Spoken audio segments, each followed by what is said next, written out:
This episode of Recording Studio Rockstars is brought to you by iZotope, Native Instruments, Atom Audio, Stealth Chairs, and SAE Institute Nashville. You're hearing my voice right now mixed through iZotope, RX, Ozone, and Neutron on Atom Audio monitors and headphones, all while sitting in a comfortable Stealth chair. Please check out our awesome sponsors using the links in the show notes below, and like and subscribe to our YouTube channel and leave us a comment. It's a great way for you to help support this show. Now get ready to rock. So the beauty about normaling, there's a couple terms. The two that you'll see the most are full normal and half normal. A full normal... I think I'm half normal.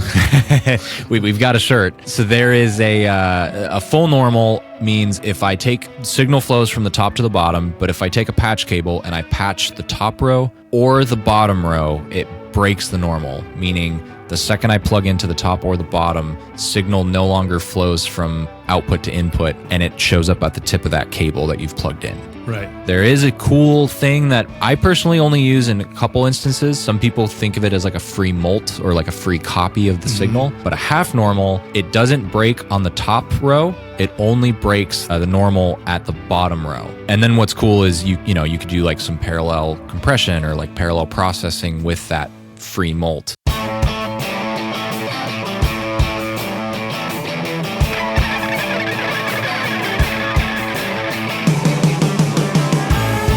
Welcome to Recording Studio Rockstars. I'm Lij Shaw, and this is the podcast created to help you become a rock star of the recording studio.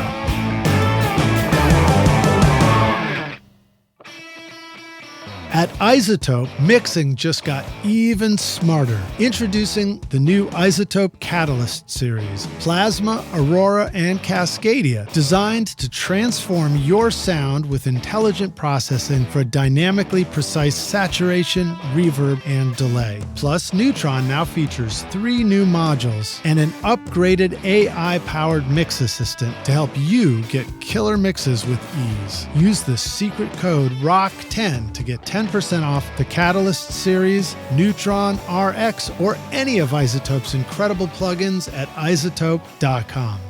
Howdy, Rockstars. It's your host, Lij Shaw, and welcome back to Recording Studio Rockstars, bringing you into the studio to learn from recording professionals so that you can make your best record ever and be a rock star of the studio yourself. My guest today is Ben Sabin. He's got his start at Shangri-La Studio with Rick Rubin, where he saw top artists and engineers work at the highest level. He then split time between Shangri-La and Groove Masters, helping rewire tie lines, patchbays, and converters, sparking a passion for cabling and studio workflow. He also worked alongside legendary studio tech Pat Schneider on servicing and repairs, and in 2018, he helped LA producer Colin Cunningham set up patchbays and streamline his growing outboard gear collection.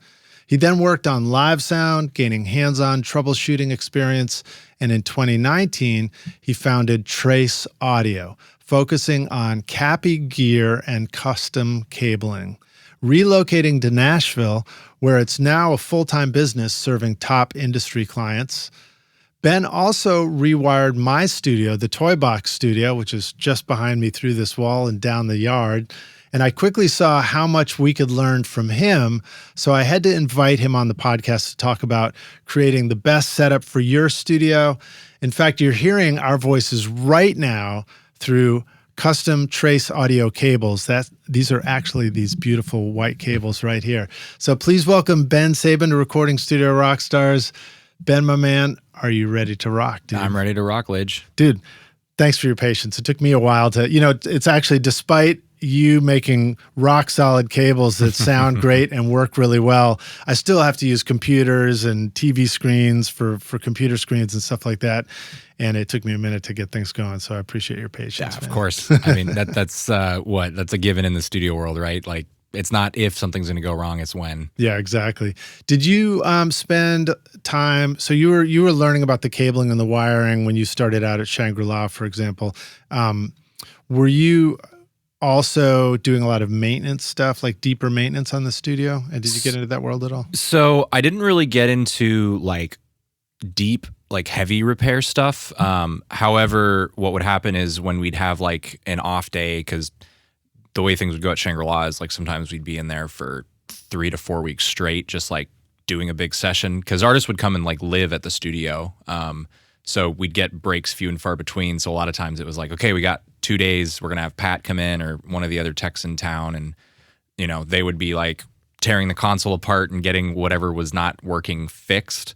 And a lot of times they would ask me to kind of come alongside and help, like, you know, oh, we need to make a bunch of jumper wires to like solder this PCB. You know, we're making a jump or like a mod or something. So I would kind of get asked to come in and assist with just more of the, like, I guess you could call it scut work. But, you know, it's one of those things where it doesn't seem like a huge deal, but, you know, yeah, like you got to make sure that you're following the details that are given to you. Like each wire needs to be this long and you strip this much off each side. And, you know, just stuff that it's a small task, but like if you do it wrong, it definitely is a time suck for everybody involved. So now one thing that I've learned about Shangri-La and Rick Rubin's approach is I think the studio is kind of like all white, right? It's very sort of like, not, I don't know if stark is the right word, but like blank slate, like blank canvas, right? Yeah, I think Rick tries to create an atmosphere in which it's not colored by like predetermined, like when somebody's entering, he wants it to feel very neutral and like it can kind of adhere to whatever, you know, vibe they're bringing into the studio instead of, which, you know, not to say it's like, I know there's studios where you walk in and you're immediately immersed in whatever that, you know, studio owner has like decided.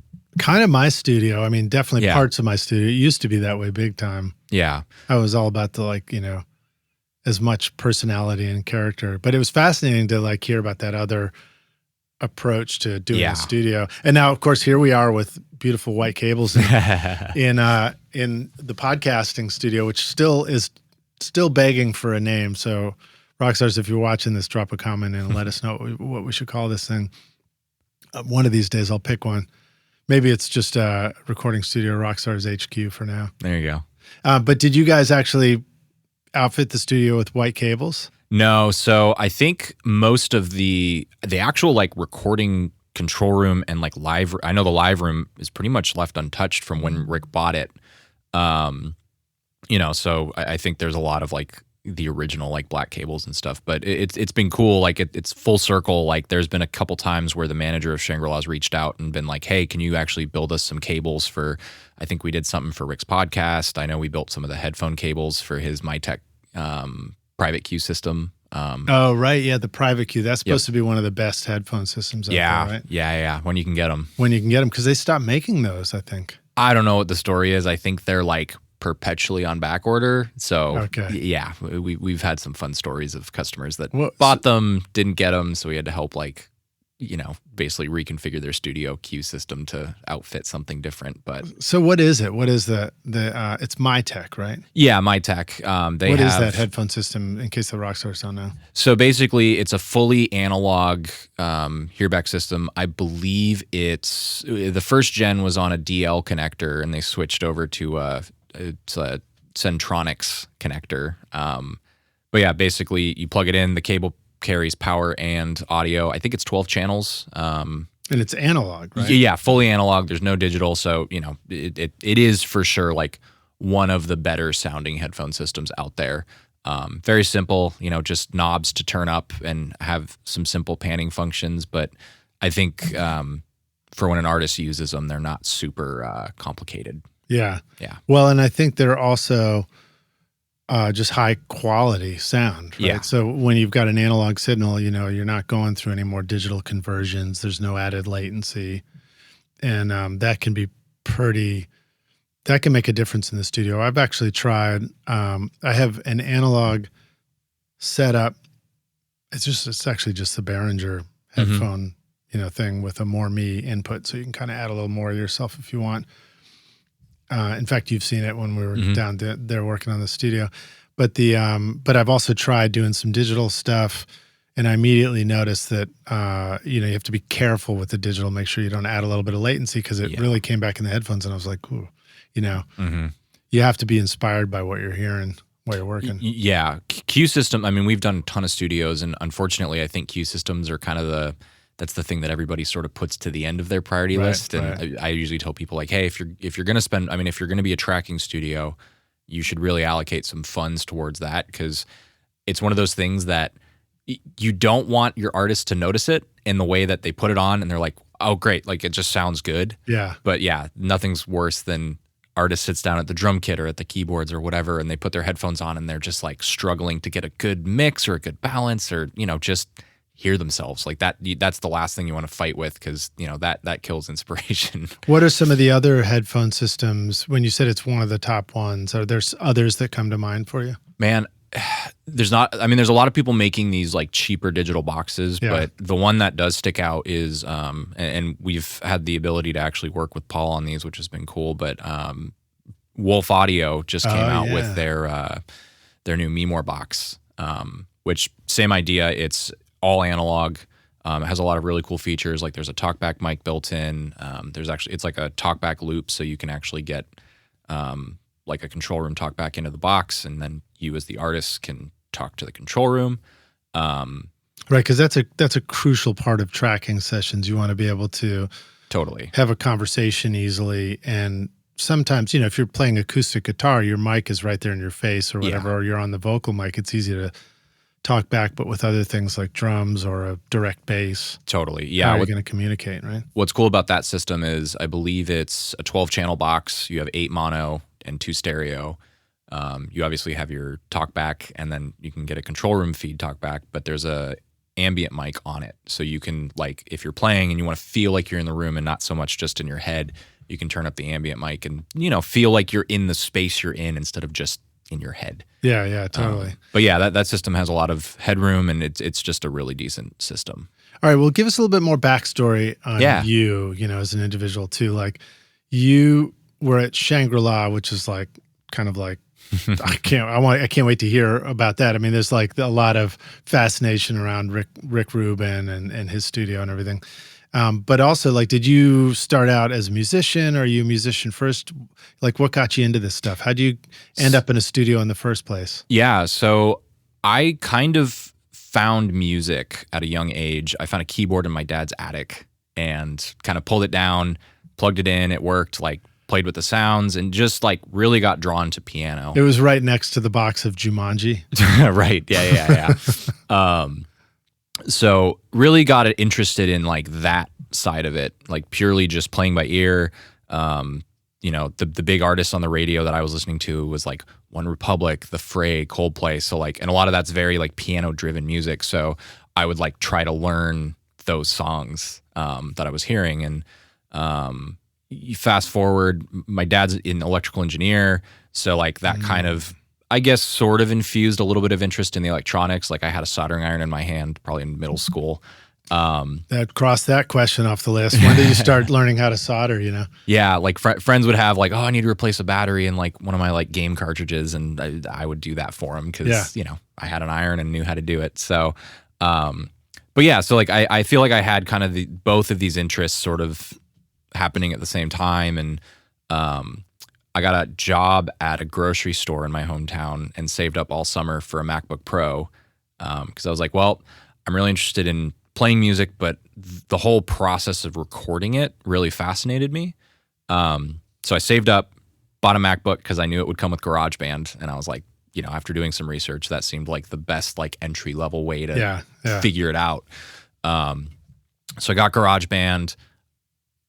And it's a great program. I feel like it's very easy to kind of reach the like capacity of like, okay, cool. I feel like I know most of what there is to know about GarageBand.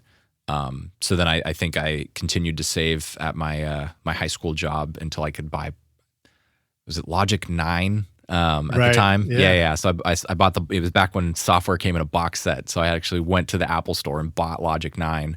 Do you remember there was David Earl had a channel called SF Logic Ninja on YouTube. Oh, yeah. Yep, I for sure watched some of those. I actually discovered him because I was trying to learn Logic, and I was like watching his videos. And I was like, that's cool, man. I like the idea of having a YouTube channel. Right? So yeah, I saved up and bought Logic 9, installed it, watched a ton of videos, and I feel like, unlike GarageBand, I kind of was like, oh my gosh, there's a lot that I don't know. Like off the top of my head, one of the things that like we got a guest fly in the studio. This is great. He's a rock star too. Rockstar Fly. Yeah. I realized that like I had no idea what a bus was, and like, you know, just really started digging in and like trying to figure out this software. And I was probably, I want to say like a sophomore in high school at this point, and was figuring out what I wanted to do with the rest of my life. And I ended up deciding that I was going to go to a school called CRAS, the Conservatory of Recording Arts and Sciences. So after graduating, I, you know, packed up, moved to Arizona, kind of dug into the program at CRAS. You know, and I feel like I really threw myself at it because I was like, okay, I'm gonna work a job, but I'm gonna make sure it's music related. So I actually got a job at Guitar Center. So I worked at Guitar Center while I was going to school in Arizona. Yeah. And you know, I worked in the pro audio department, and I feel like one of the things that was nice was I got to go to school and work, you know, and learn. But then when I went to work, it was kind of like applied knowledge of like when customers would ask questions about like, how do I record this, or how do I set this up with my system? You know, it was kind of nice to be able to like work with what I had like just learned. Hold on, Fly, go somewhere else, man. We're doing an interview in here. Yeah, Come on, buddy. See if we can get him to fly. Go to the other room. There's more places to go. I think we just got the house and studio clean, so maybe it got stirred up. So when you finished school, did you go like straight out to LA? I stayed in Arizona. About places you were going to go or something? Well, so I was given an opportunity to intern at Shangri-La. Yeah. And I knew I was moving to LA and it was going to be expensive. So while I was working at Guitar Center, I can't remember how it came about. Basically, my manager at Guitar Center approached me and said, hey, we have a client that actually is looking for someone to like do live sound in this like really nice hotel in Scottsdale. So I got approached about kind of taking on an internship role doing that. And that turned into kind of a summer job. I was able to do live sound. This hotel was doing like local artists every single day. So they had a show 365. Yeah. This Vance Powell start live sound, you know? Yeah. Great way to start out and really trial by fire. Yep. So it was neat because I got to learn on it was an Allen and Heath iLive, I believe. And, you know. Digital console? Yeah. Digital console with like the remote stage box, you know, system. Right. But really getting to like work in a unique, I mean, it wasn't like, it was one of those venues where it was hard to make it sound good. So it was cool to really learn how to do that with another engineer that kind of was teaching me. So I did that for probably 3 months and kind of just stashed all of my money kind of in the move to LA fund. Right. And you said stage box. Does that mean it's like an Ethernet cable that runs from the stage to the console or something? Yeah, it was like a remote, like the preamps are remote, right? Because the console's more of just a surface. Yeah, interesting. So I guess you get a short cable run right to the mic pre, which is a pretty cool thing. Yeah. From the stage to the preamps was maybe 20 feet. Yeah, I'm always fascinated by that kind of setup in a recording studio too, or like the idea of a house where maybe it's pre-wired for Ethernet and you're like, oh, let's just put drums in one room and amps in another and, you know, ISO. Yeah. You know, without visual necessarily, unless you have a video going, but yeah. You could theoretically just set everybody up with their own little interface. Yeah, it's cool how many different technologies are available. Like, you know, you can really build a studio around anything. Yeah. Dreaming of a career in audio or the entertainment business? SAE Institute Nashville, in the heart of Music Row, offers hands-on programs where you'll learn on professional-grade gear with industry pros, learning through real projects, not just lectures. Explore studio production, live sound, audio for film, and a whole lot more. Or take the entertainment business program to learn about contracts, promotion, and more. With diploma, associate, and bachelor's programs, there's a path for you. Book a tour today at nashville.sae.edu or call 615-244-5848. All right, well, so take us to Shangri-La. We want to know about that. Yeah. So what was, share a story or your experience about going there, and what was it like working with Rick Rubin? And we got lots of questions to get to. So. Yeah. So I packed up my little Volkswagen and moved to LA. I found a room to rent with a guy. It was just like a private entrance room in a manufactured mobile home that was maybe 15 minutes from Shangri-La. So it was one of those things where I got out there, I like hit up the manager and was like, "Hey, I'm here." And it took about a month of waiting to like actually get my foot in the door. I think because they were like just getting done with a really big session. So did you have a lead there or something like that? Or did you just go and knock on the door, just show up, cold call once you were in LA? No. So Shangri-La, I mean, they're a very private studio. Yeah. I mean, people like, they don't advertise their address, but people have figured it out and like come knocking and, basically are just sent on their way. So you didn't hear that on this podcast, Roxanne. But you have to know somebody like and get a good referral. So basically Rachel from Crass, who I know is a good friend of ours. Yeah. She, at the time, the assistant manager was actually a Crass grad. So that was kind of the in with anyone that was from Crass. So, I guess I did a well enough job at school for the instructors to find favor in me. Now, was that Dana Nielsen has always been on the has also been on the podcast. We're talking about engineering there and stuff like that. Yeah. Was he Crass grad as well? I actually don't know. I know Dana, he does a ton of engineering at Shangri-La. I don't know if he's actually Crass grad or not. He was great. So Rockstars, if you want to check that episode out too, we talked with Dana all about his time there as well. Yeah. No, Dana's great. It was cool. Dana would always bring like huge setups whenever he was engineering. He'd have like a control surface, and I'm sure it evolved over the years. But yeah, so I mean, I got started at Shangri-La. I was just like a production assistant. So my job was really just running, getting food. Everything is like at least a 30 to 40 minute drive away from the studio. Like if you need hard drives or, equipment or whatever, like you got to drive into the valley. So a lot of times I just spend most of my day driving and picking up things. But, like most internships, a lot of that is you're helping the flow of the session, and you're also kind of just learning how to like take details into account. Especially with a studio that's that far away, if you forget the artist's like side of sauce or whatever, like it's not like, oh, I'll just run back and get more. It's like, oh, that's a hour and a half, round trip. So yeah, like I think working there really did instill a lot of like pay attention to the small details, because it's not a quick like, oh, I'll just run back kind of a thing. So that's the beauty of where it is it is kind of an oasis away from everything. Yeah. So yeah. I mean, I think the small detail stuff is crucial, and obviously that taps right into doing studio wiring and all that, because there's so much detail work. My internship was a tech internship at Woodland Studios. And, I really wanted to be in the studio learning how to produce records, but this was the internship that was available, and it was a great studio. So I went and learned from this guy, John McGriff, here in East Nashville. And, he taught me how to solder. He taught me how to, I'd learned it in school, but, the sloppy version. He taught me how to do it right, taught me how to be thoughtful. It's the first time I ever saw a well-loomed patch bay. And once you see that, it's like, it's kind of amazing. There's like this whole artistic practice that's behind the scenes in studios.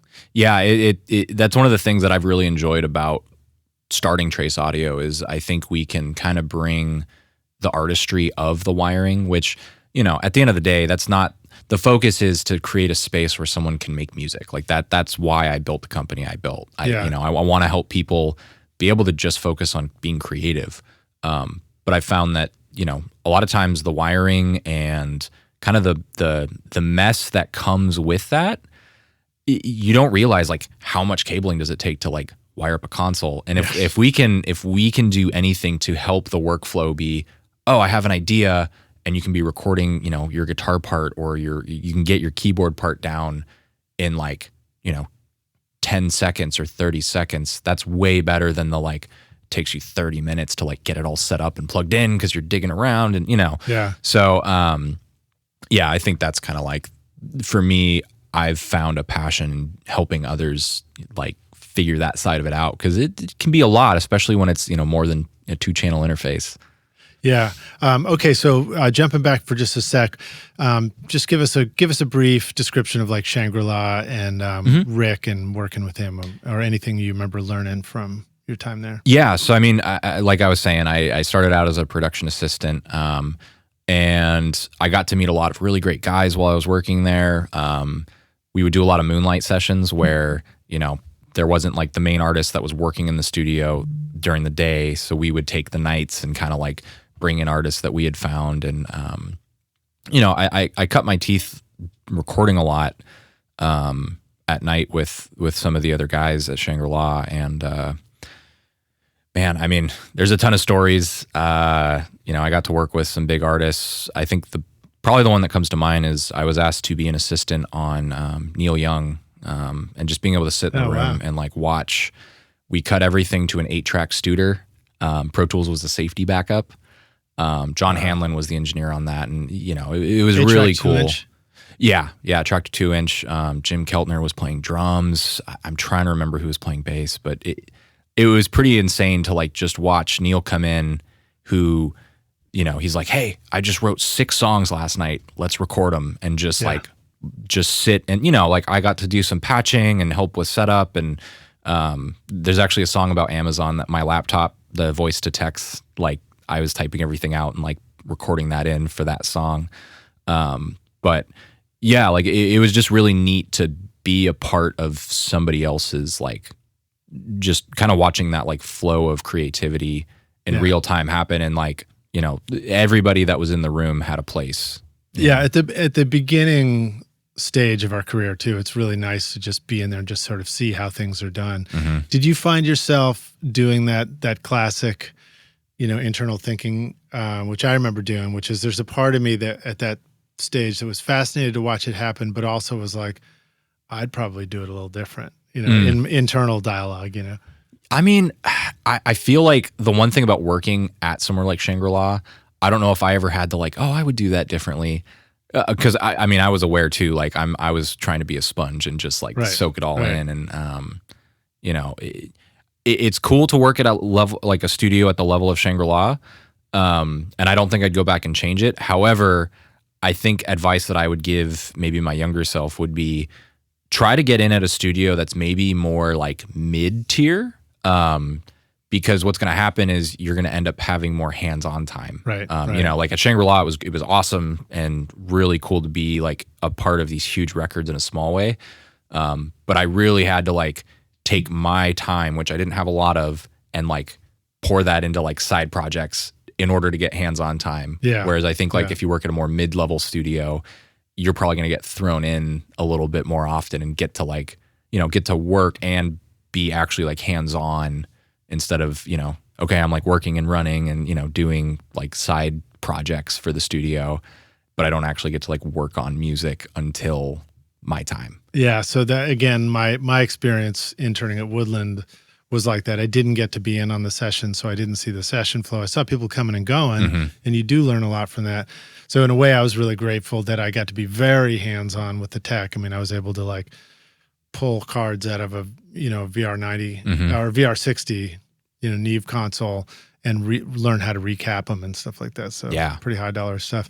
So you moved on from Shangri-La and also worked with Pat Schneider doing servicing and repairs. Yeah. So basically the manager at Shangri-La at the time, he was approached by Jackson Brown's like personal assistant, who they had kind of just taken over Groove Masters Studios in Santa Monica.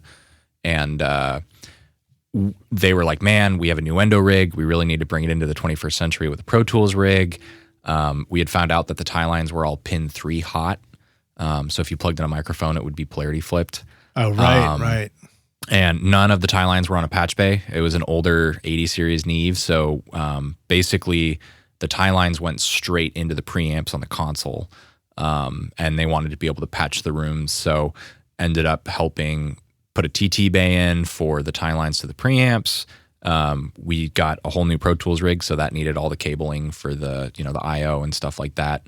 So yeah, I was kind of like splitting time between Shangri-La and Groove Masters at that point. And it was a lot of learning, and like it was cool because they had hired, Pat came in to service the console. They had hired this wiring lady. I can't remember her name, but she did a lot of the like console looming, and I sort of watched her do what she was doing, and I was like, okay, cool. Like I appreciate like the level of detail going into this. So I did that at Groove Masters until that project was complete. And this random opportunity with a friend of mine, his name's Nick Furlong. He's a songwriter from the same small town as me in Nevada.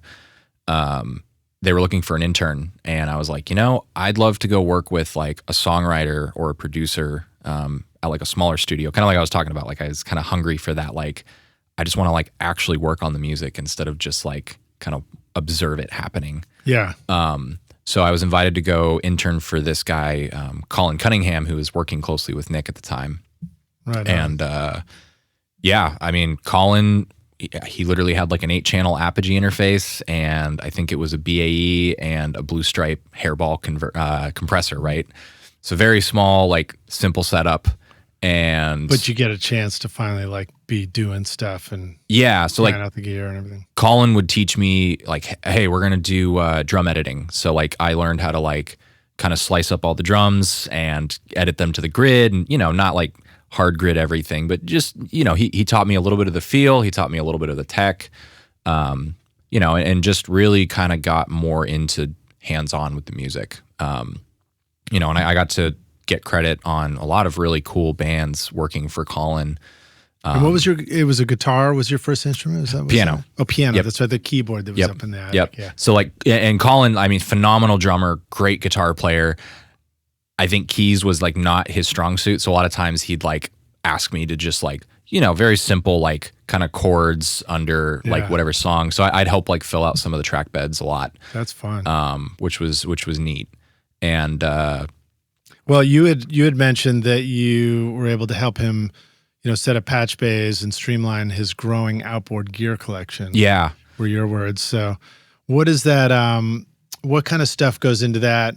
And then like how might we consider whatever you did there for our studio? Is that relevant to home studio situations and setups? Yeah. I know basically the way that Colin built out his gear was he said, okay, I'm going to take whatever plugins I have on my master bus, and I'm going to slowly just start buying those in hardware. Interesting. And I think the idea behind that was like, when you have labels and artists coming in, not that you're buying gear just to impress other people, but I think part of it is like kind of, you kind of want to put on the dog and pony show, and hardware obviously and fly, sounds... Dog, pony, and fly. Our fly buddy is back, apparently.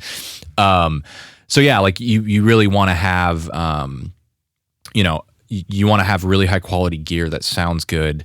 So that was kind of the first step for Colin, was like he was buying his master chain, and then alongside that, he was also building out like, okay, instead of like preamps straight on the converter, I want to get some nicer like BAE or API or, kind of fill out the rack with some preamps that he feels like he can use for what he's working on. Yeah. So as he started working with bigger and bigger artists, he got paid out and was able to purchase more gear, and kind of got to a point where he's like, well, instead of digging around behind the rack and like just manually home running every cable every time, like, Ben, can you figure out how I can set this up with a patch bay? So yeah, like I probably did that like, 4 to 5 times with Colin, where it was like big thing of gear, rewire it to like match his workflow, and like most things, it kind of evolved as time goes on. So, I'd say maybe once a year, or like maybe every 8 months or something. Wiring up new stuff. We'd be wiring up new stuff, and like, oh, like, shoot, you kind of outgrew your converters, so like we need to get more conversion, and you outgrew 1/4-inch patch bays because, it's the form factor is now you have 32 in and out instead of 24 in and out. So it makes more sense to jump to TT. So I think for people at home, like it's like we offer consultations because I think it's hard to identify when when is a good time for me to get a patch bay, or do I even need a patch bay? Yeah. Am I good with just like a panel that allows me to plug in easily to my converter? just questions like that. You've helped me out in my studio a couple of times already, and we got more, plans to do more stuff. And I think the first time was just as simple as moving my existing patch bays from one location to another in the control room to new racks and just getting everything wired up and working. And what was great about it is, you came in and sort of knocked it out. You're very fearless. Like, there's that part where I'm like, oh my gosh, how can anybody else understand this other than me? And you came in and just like, no problem, figured it out. I mean, there's probably a couple of questions for me about what some things are, but how to determine where things are going, what patch points are going to cables that might have already existed. And then another thing that really impressed me was at the end of it, I was like, you know what? I've got a few things that just aren't working. A couple of cable point, like I think it was mic inputs on panels or something like that. And something else was buzzy or not working or did something weird.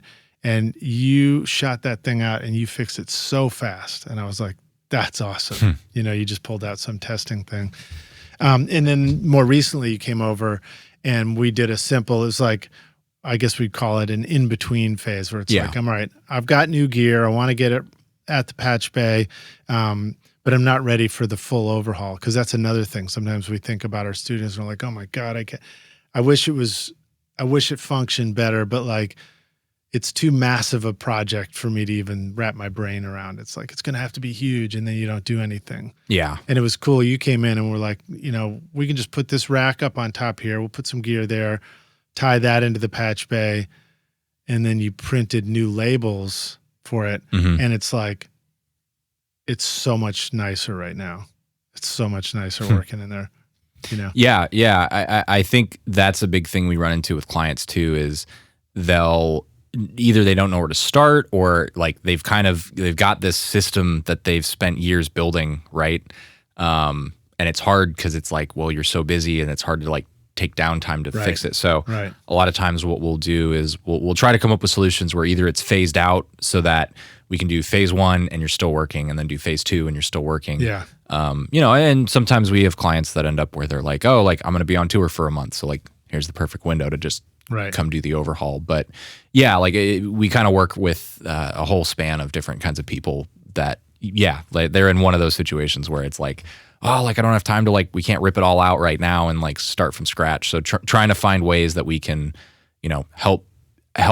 give them as little downtime as possible. Native Instruments supercharges your music production with Complete 15 featuring Contact 8 new machine hardware integration and cutting-edge synth samples and effects. Contact 8 now gives you the chords and phrases tool for instant inspiration, the Leap tool for dynamic looping, and Conflux, a hybrid instrument for blending organic and synth textures. Plus, Machine 3.0 is here, giving you seamless control over Native Instruments gear and the latest NKS-supported hardware. Use the code ROCK10 for 10% off at nativeinstruments.com.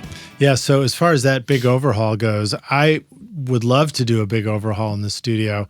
And I totally get that idea of, hold on, I gotta close this window here. I just made that worse. Sorry, rock stars. I'm like constantly having to look at multiple screens while we do this and make sure everything's running and then like, press buttons and not disconnect us all in the same time. But I got it. So I wanted to do a big overhaul and it was like, okay, I need a big chunk of time to do it, but also what is that big overhaul? So one of the things that you're going to come in and do is you're going to do this, what do you call it? You call it like a master plan for it or something. Yeah. Basically we do a full like cable package proposal, where we say, hey, these are some of the pain points that you've expressed with your setup. And I know one of the things with yours is feeling like you don't have flexibility to like, if you get a new piece from like a manufacturer that's, sponsoring you or wants to show you like a new piece of hardware, like being able to just quickly interface it and try it without feeling like you're displacing your whole setup. Because sometimes I get a new piece of gear and it just sits on the rack. I'm like, I can't use it unless I plug it in manually with a cable. And the patch bays TT, tiny telephone, and I've got a little guest bay with some XLRs on it, so I could plug in one, thing to try it out, but it's kind of a pain.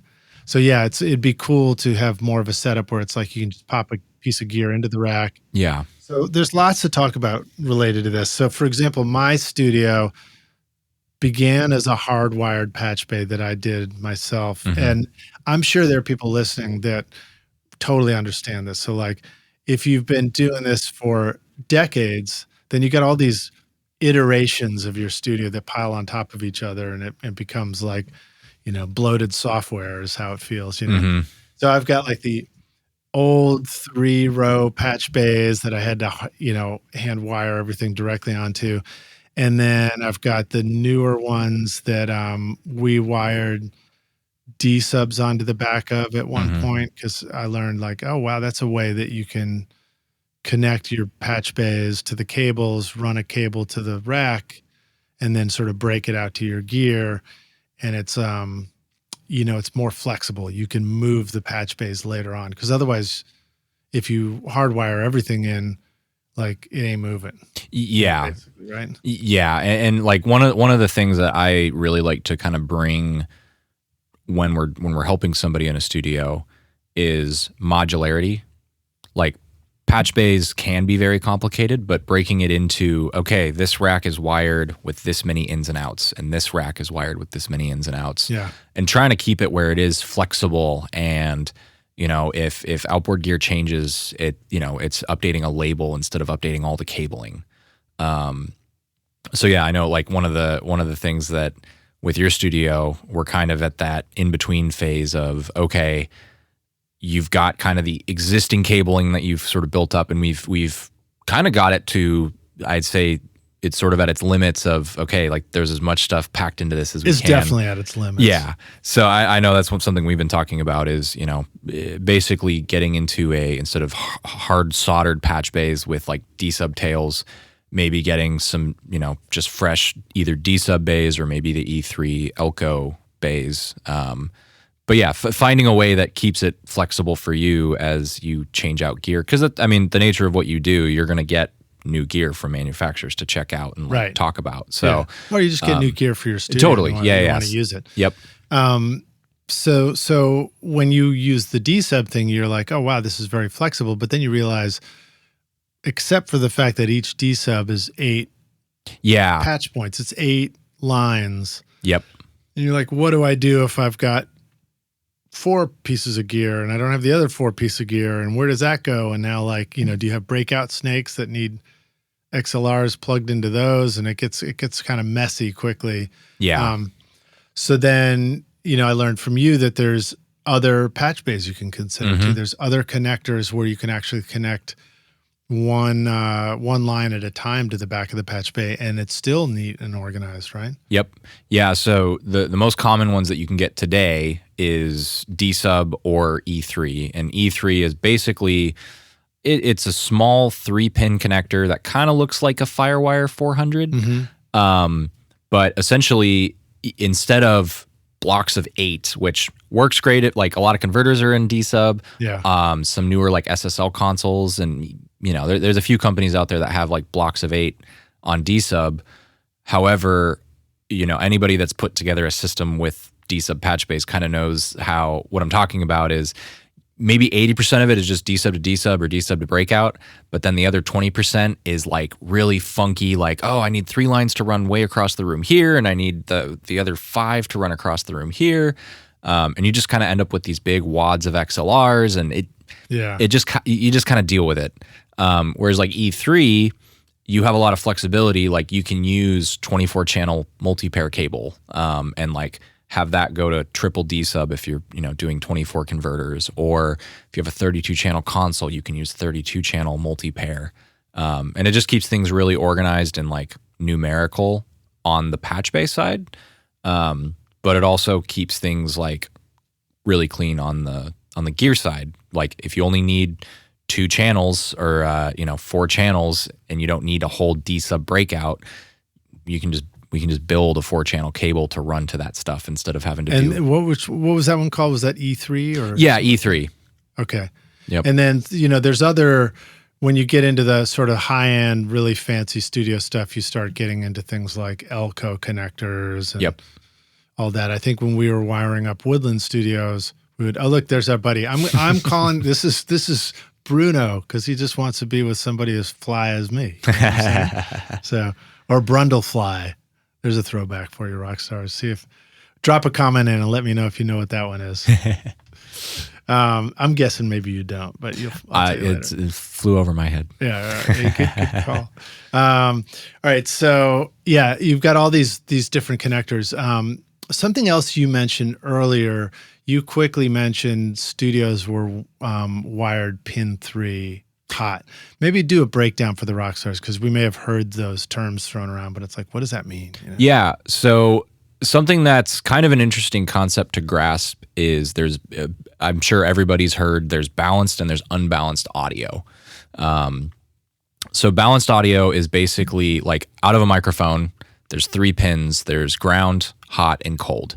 So hot is basically the signal carrying, it's the signal from the microphone coming out on one wire. Mm-hmm. And then the negative is basically, it's the polarity flip of that. It's the inverted signal. It's the inverted signal. And the reason why that is in there is when it goes into a balanced preamp, there's a little device called an op amp that takes the negative or out of polarity signal, and as sound is, or as the electrons are flowing through the cable, both the positive and the negative are actually getting sound and noise and RF induced equally onto both the positive and the negative. Yeah, crud from the radio waves floating into the cable. Yep. Right? And as soon as it hits the preamp, if you didn't have balanced audio, you would just hear all of that noise that got induced. But because it takes the out of polarity signal and the in polarity signal, when the operational amplifier basically inverts your negative onto the positive, you actually, this is just kind of basic mathematics, but when you combine 2 sound waves, you get amplification. Right. So the signal gets boosted because the negative is flipped over and added to the positive. Yep. And because it's the exact same sound wave, or at this point it's electrons, but because it's the exact same waveform, it doubles in amplitude. Mm-hmm. And the noise, when it gets polarity flipped, the noise is actually out of phase with itself. So all of the noise cancels out, so you don't hear it. So balanced audio is, it's kind of a huge thing for audio. Yeah, it's a really clever thing. I wonder when they came up with that. I don't know when that was invented and what it was like before that, but yeah, that's a good question to find out. It's got to be like early phonograph, early tape or something like that. Or maybe it was before that. Maybe it has to do with telephone lines and things like that. I mean, I think a lot of it, like transformer balanced, like when transformers started being introduced, I think that's when balanced audio became a thing. Yeah, you mentioned op amp, so that would be an IC chip circuit, an active op amp, or is a transformer considered an op amp circuit too? Well, so IC chips were a huge thing in fitting way more op amps into like a small area, but I mean, you look at API, a 20 op amp, right? Yeah, like those things are, compared to an IC chip, are massive, but so op amps have been around for a minute, I'm sure. Operational amplifier. Yeah. So that's cool. So so the 3 connectors that are running down a cable, like a mic cable, are the hot signal, the plus, the minus, which is the inverted signal, and then the ground. Yeah, ground or shield. Yeah. So basically, the shield basically is what's catching all of the like unwanted sound, and then negative gets polarity flipped and you cancel out all your unwanted noise and you get actually like a doubling of the desired signal coming through the cable. Yeah. That was a cool thing about doing the tech internship, is really learning like what's going on inside these cables. Mm-hmm. Like, what do these things do? Because, the number of times I've had like maybe an intern come into the studio and they grab a short guitar cable and plug it into the pedals and we don't have any signal. And it's like, dude, you can't use a TRS cable for that, and they don't know anything about that. Mm. So learning what's inside the cabling is so useful, and then what kind of connectors they are. And one of the quizzes I used to tell my interns is like, what is they'd say, what is a TRS? Mm-hmm. You know, and then they'd have to tell me, and I'm like, what's it used for? Yeah. And then they'd always forget. It was a loaded question because they'd always forget headphones. Oh, yeah. They'd always forget that same connector doesn't just mean a balanced cable. It just means 3 connectors. Yes. You know, and it could be whatever you want it to be. Yeah, that's definitely a thing that comes up often where people are like, oh, I need a balanced cable. And that doesn't always, like, TRS is not always balanced. It's more about what kind of signal are you sending through the cable versus like the cable itself. Because you can use a TRS to TRS cable as like you could technically plug in a guitar, which is an unbalanced output, and it will flow through it. Yeah, I guess it depends. As long as what's connected to that ring and ground is the same on both ends. Yep. Because otherwise what it does is it might short a signal to ground, and then it'll mess things up, or you don't get the ground, or I don't know. Yeah, or like look at a headphone cable, right? So tip is left, ring is right. And then sleeve is ground. Yeah. And in that case, left is a completely different signal than right, you know, with the panning and stereo imaging. So that's technically unbalanced because it's not the positive negative, it's actually left and right, versus like a TRS to TRS coming out of, you know, a piece of balance gear. That is actually balanced. So some of those things can get confusing when you're like trying to figure out like, okay, do I need is it a stereo cable or is it a balanced cable? Right. And again, it really just comes down to like what 2 pieces of gear are being plugged into each other more so than like the actual cable. Yeah. And on the headphone cable, your left headphone and your right headphone both use the same ground. They share that same ground connection. Yep. All right, so let me jump over to some more questions. I guess we kind of answered this, but you know, the question was, what's the best way to plan my studio wiring? Mm-hmm. And then the, second part of that question is, what's the biggest mistake studios make with wiring? Mm-hmm. So I think the best way to start planning is, like, usually what I do with clients is we just make a list of all the gear that they currently have. And we try to figure out if there's any, because everybody always has plans of like, oh, like when I get this record, I'm going to buy X, right?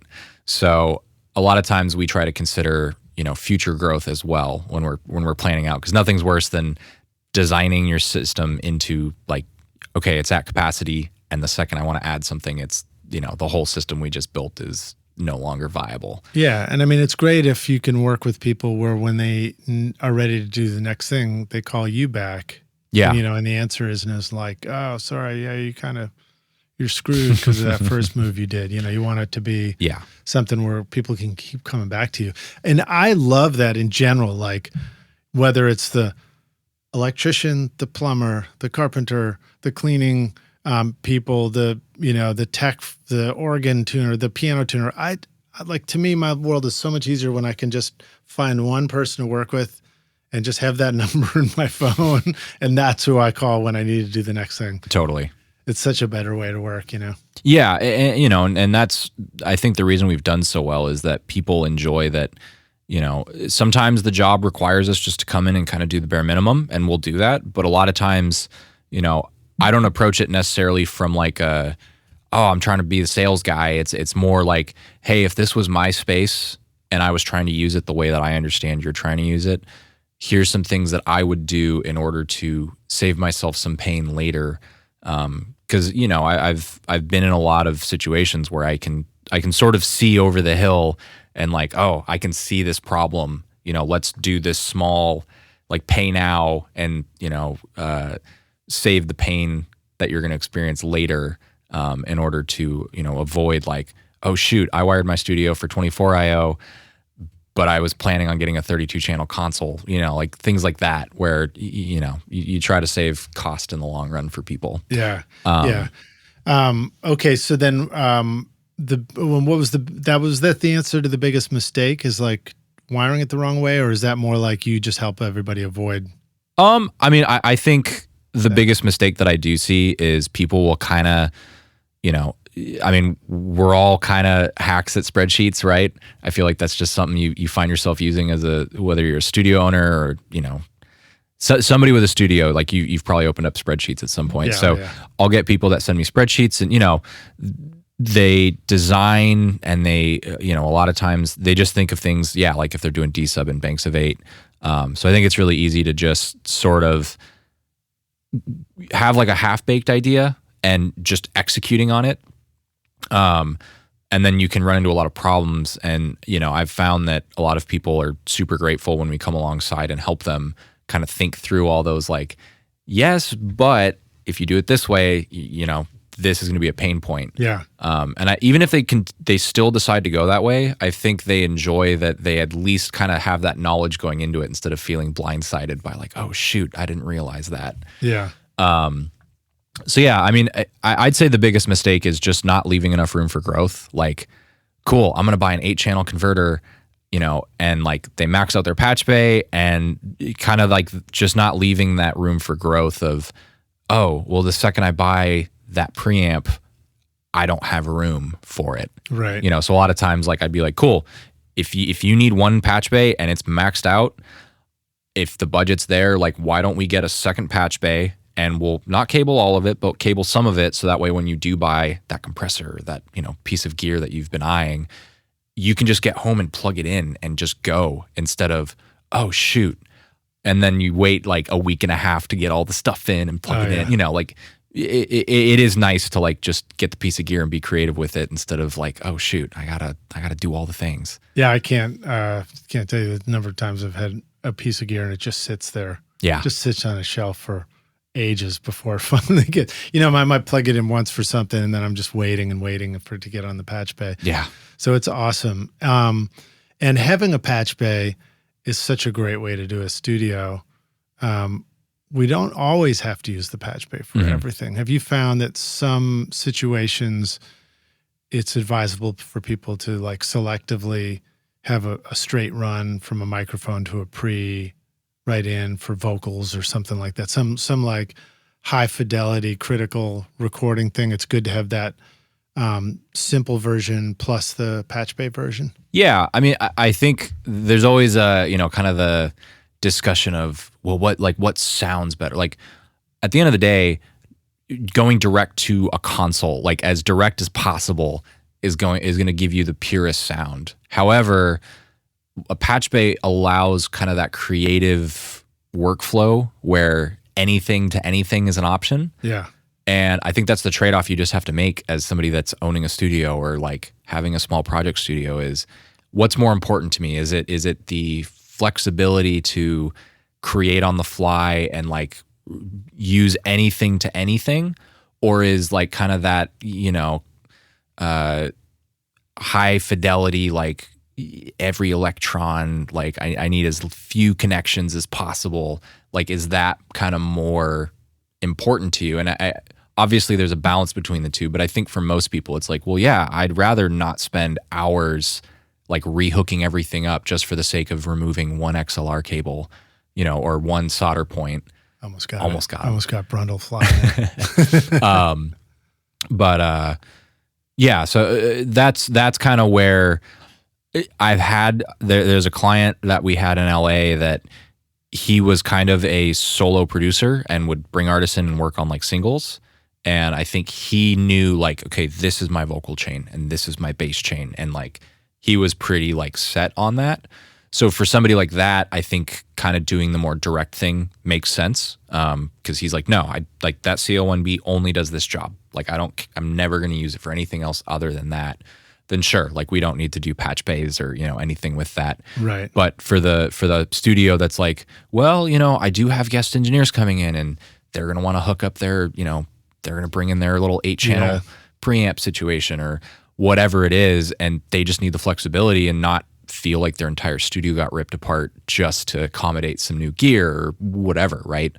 So that's what you want a guest bay for. Yeah, totally. Yeah. Like having a guest bay or some kind of like loom that you can hook up, guest gear. But yeah, I mean, patch bays, I think the trade-off is it saves a lot of time and it just really opens up a lot of doors for, you can try new things like for sonic experimentation, but also just being able to use the gear in a timely fashion. Yeah, totally. iZotope is truly amazing for mixing and mastering your music. Check out the new iZotope Catalyst series featuring Plasma, Aurora, and Cascadia. Powerful tools designed to supercharge your mixes with intelligent processing.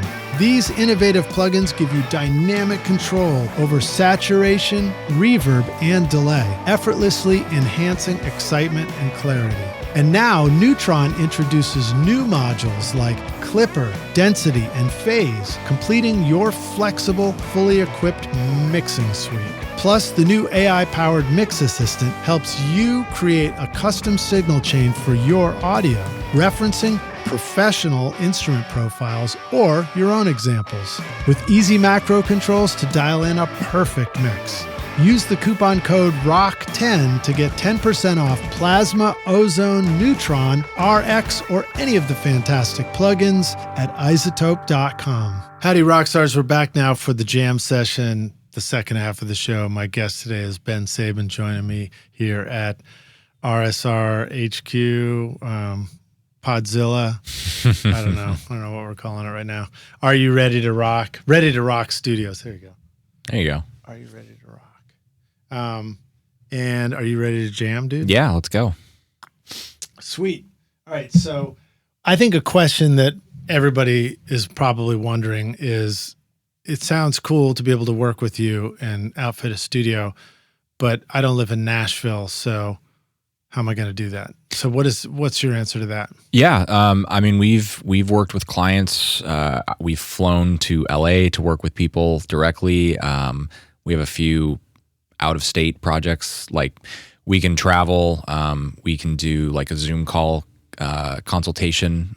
So yeah, I mean, it's, even though we're based in Nashville, can travel. And then even if it's a thing where the budget's not there for us to travel, I've actually done a few patch-based setups where we've wired everything in the shop and we've shipped like all the patch-bays pre-wired with labels on everything. And we've had customers that they're blown away. They're like, man, I expected like at least a mistake, and I wired everything in and like it just works. That's cool. So yeah, no, it's there's a lot of options if people want to work with us. So you're able to, through things like Zoom and FaceTime videos and things like that, you can actually get a sense of a space and what lengths are and be able to give feedback on here's what you could do. Yeah. To route wiring and things like that, and actually just know what cabling to build so that it can be shipped. Yeah, I mean, I will say when it's remote, a lot of times we do kind of have to put some of the responsibility on the person we're working with to like, hey, how long is this? Communicate well. Yeah, get measurements and stuff like that. But yeah, I mean, there's a couple customers of ours that can attest to like, yeah, like Ben's never met me in person. Their team did a great job, like kind of understanding what I needed, and as long as they provided the measurements, like, and I always tell people to err on the side of like, give yourself like 10% extra. Like if you think it's 10 feet, like maybe go 12 feet or right. Like just build in some pad. Not so much that you have a huge mess of cable to hide, but enough to where I want to move this over a foot. Like you're not hosed. We actually just did that for these white cables. I told you about it and just gave you a rough estimate on length. Mm-hmm. And then you built them and just walked in with them just before this interview, and we plugged them in, and they work. Not only are they working, which is great, but they were the right length. Yeah, you've got room to and they're white, and you call them the Stormtrooper. Yeah, they got the Stormtrooper look. Yeah, so I mean, if anybody wants to work with us, like, feel free to hit us up, because we do local, we can travel, and if it's something that's just easier remote and budget allows for that, like, yeah, we can build a whole console package and ship it, and have a nice spreadsheet for you to kind of walk through, like, oh, this is cable 1 and connector, channel 1 goes here and channel 2 goes here. And so let me think of an example of a breakout. So somebody might want to do a TT patch base. So there's a couple of it. You can do TT, which is the small, tiny telephone, and you can fit, 96 points? Yeah, generally it's 96 points. The top, so it's, what is that, 24? 48 over the top, 48 over the bottom. Yeah. And then The alternate is the 1/4-inch style patch bay. Yes. Now, which you've probably seen a lot of home studios and stuff like that too. Yeah, I think the reason why a lot of home studios use 1/4-inch is one, cost. I think like Black Lion recently put out their line of 1/4-inch patch bays, and I think the most expensive one is somewhere in the like $200 to $300 range. Right. Which, you know, for somebody just starting out is a little bit more palatable than, oh, it's going to be like $500 or $600 for the cheapest TT bay.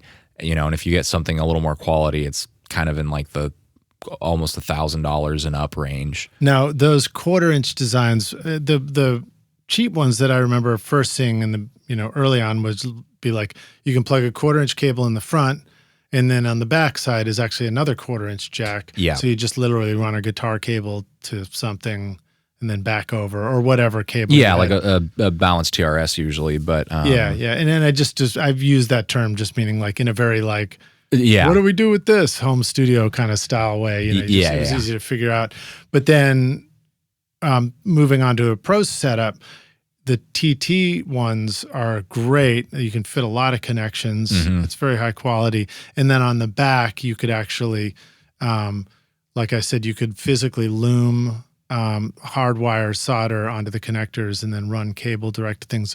Or more practically, you can have like a D-sub connector on the back, which means now you just run a long D-sub to D-sub cable to get all the way over to the rack or wherever the gear is. Yeah. And then you connect another D-sub on that, and it does sort of like a breakout cable.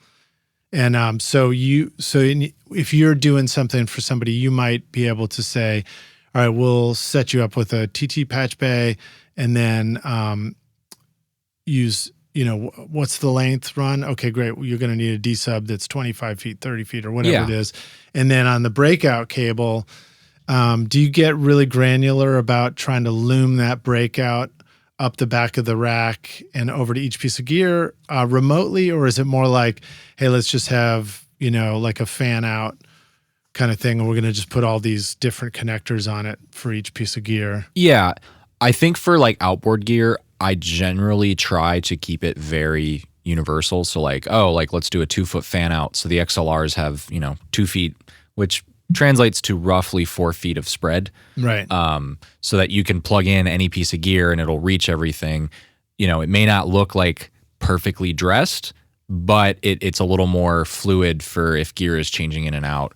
You know, we do have people that are like, hey, I have the budget. I want to pay you to fly out and like make everything look perfect. Right. And we've done that, and that it's a really cool look. However, it's not super flexible. Like if you change out a piece of gear, that dress to that piece may not fit the next piece. So it just depends on like what the, you know, what kind of aesthetic is the person trying to hit. Right. But I think for most people, the outboard gear, we kind of do a generic fan out, and you can there's still ways to like kind of do it tidy and neat, and not look just like a giant mess.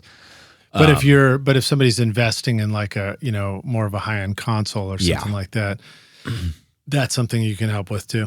Totally. Yeah. I mean, we've remote wired a couple desks. Vintage King is a company that we work with a lot. And I mean, we did a console for a guy in Iceland where it was a Neve VR, I believe. And we built all the looms at the shop, and, you know, we have a great way to like label every single cable and every channel. So it shows up and it's very like easy to figure out like what cable's what. So, you know, that's something I'll mention too. Like a lot of people don't realize, like, yes, we do like the big consoles and like, you know, huge studio wiring jobs, but if you literally need 2 XLR cables, like we can build them and are happy to do that. So yeah. And it's nice to have, and they're great quality too. And, you know, it's nice to have a cable that you know is enough high enough quality that you are like, all right, I'm not shortchanging. Like I just bought this cool mic. I just got this cool outboard gear, and I got this great converter, and I got my Pro Tools set up or whatever I'm recording in. But you don't want to be like, but maybe that XLR cable I bought on Amazon is actually kind of junky, and it's like ruining my sound. Well, one piece of gear to another, you know. The saying goes that your chain's only as strong as the weakest link, right? Right. And you know, a cable at the end of the day, like cable's invisible, but when it's not invisible, like it's having issues, like the workmanship or the solder joints or whatever, if it starts to fail, like you're going to be chasing your tail. You have a client sitting there who is like, I'm ready to take a vocal take. And you're like, hang on, like my, I got to change out this mic cable. That's the last position you want to be in. So like the reason why I got into making cables was like, I want it to be done well and just extreme high attention to detail. And yeah, like I strive to not have our cables be the thing that's like, oh, like this isn't working properly, So now on another level, sometimes, with our studios, we're off somewhere and we've had to wire it up ourselves. So we've done it and we've got it there. But a real struggle with moving things around, moving gear around, everything is like the labeling. And I found myself with just a mess of a patch bay label. It's like little pieces of tape and things that aren't being used are taped over. And then, there's tape going over what used to be the label on there, and then it's scribbled in Sharpie, and it's really hard to read. And you guys do a great job of printing out actual patch bay labels, so that it looks great. So tell us a little bit about that, and can that be done remotely as well, and how does that get done? Yeah, so there's two types of labels. The one that right now we're working on, hopefully getting into TT soon, but 1/4 inch, as you have up here on the screen. Oh, here, let me do a screen share so you can keep talking about it, but I'll pull it up so rockstars can see that. It's basically a vinyl adhesive label that you can go on our website. We have pretty much all of the like current manufactured 1/4 inch patch bays available with a label. You can basically pick your model, you can group, you can color, you can type in your text, and basically we will print on demand and ship you a fully customized label. So this one we're looking at, this is on your Instagram, right? And this is an example of a TT bay. 1/4 inch. Yeah. I mean, excuse me, a 1/4 inch bay. Those are 1/4 inch bays. This is actually a picture from Sam Pura. The previous one was Sam Pura. Oh, sorry, I'm jumping around. This is Lester Estelle, the one that you were just on. Oh, okay, cool. And so what's cool to see here too is these are different styles, different brands of patch bays, right? Yeah, so I think those are Neutrik. Those ones are Samson that you're looking at. But this is encouraging because I think Rockstars, what you need to know is that like it doesn't matter if you think you've got the weird patch bay. Ben can actually make one that looks gorgeous and fits your patch bay perfectly. Yeah, like right now I think we offer Art, Behringer, Black Lion, Samson, Neutrik. Pretty much if you can buy it right now on Sweetwater, we have a label for it. Some of the more esoteric, weird ones we don't do, and it's primarily because A, we'd have to physically get one to like make a template, and two, like if they're not being manufactured, it's kind of hard to justify the setup cost of getting that sorted out. But yeah. Well, I had I can't remember if I bought any patch bays from you, but I think I had older patch bays and you were able to label them and they look great. Yeah. And so TT, these are like we were talking about, these are just for 1/4 inch. So this is now we're looking at their, the Trace Audio website, Rockstar. So this is the custom patch bay label creator, right? So you come here, maybe give us a little bit of a, so you can click design now. Right. It gives you a list of the different brands. So let's just pretend we're going to make a Black Lion one. So you can. Okay, so hold on, I'm half blind here. So there we go. Okay, so you can click Black Lion, and we've got their XLR bay, their TRS or TRS3 bay, and then there's actually a TRS Bluetooth bay. Okay, so cool. let's just pretend we were going to do the TRS. Is that the TRS3? one in the middle? Yeah, the middle one. Great. So click that. Oh wow. So basically, the first step is you can color your cells. So you click on whichever patch point. Then let's just pick one here. And then in the upper right, left-hand corner, what color do you want today? Let's do blue. Let's do blue. Let's go with this. Not too dark. Right about there. Let's go with that. So then you hit select. Yep. So that will recolor your cell. Cool. And if you click multiple cells, you can actually merge, which is kind of a neat like feature. Shift click on them or something. You just click two cells that are next to each other. So that'll highlight the merge function up at the top there. Okay, and then I do merge. Okay, great. And then you can pick a color. That blue again. Sure. And then if we liked that blue we had, and we were like, I don't remember which one it was, then there it is on the bottom. Yep. So there's a color palette for recent use. And there's a little black line there too. Yep. So that sort of separates between whatever your logic is, right? You're like, That's one piece of gear. This is a different piece of gear. Totally. And then you can go to the next step either by clicking next step. Do we need to name anything? Well, that's the next part is we're going to get to the, so next step, that brings you to where you can edit the text. Oh, cool. So then you could be like on here, just double click it and then put like inputs. Yep, exactly. You can do inputs, outputs. You can do name of gear, channel number. Like this is fly. This is our buddy the fly. And then this is, oh, I see. So how does this work? So we've merged them. So because they're merged, it makes like a header text. So if like, let's say that was a 3-channel device, you could call it, preamp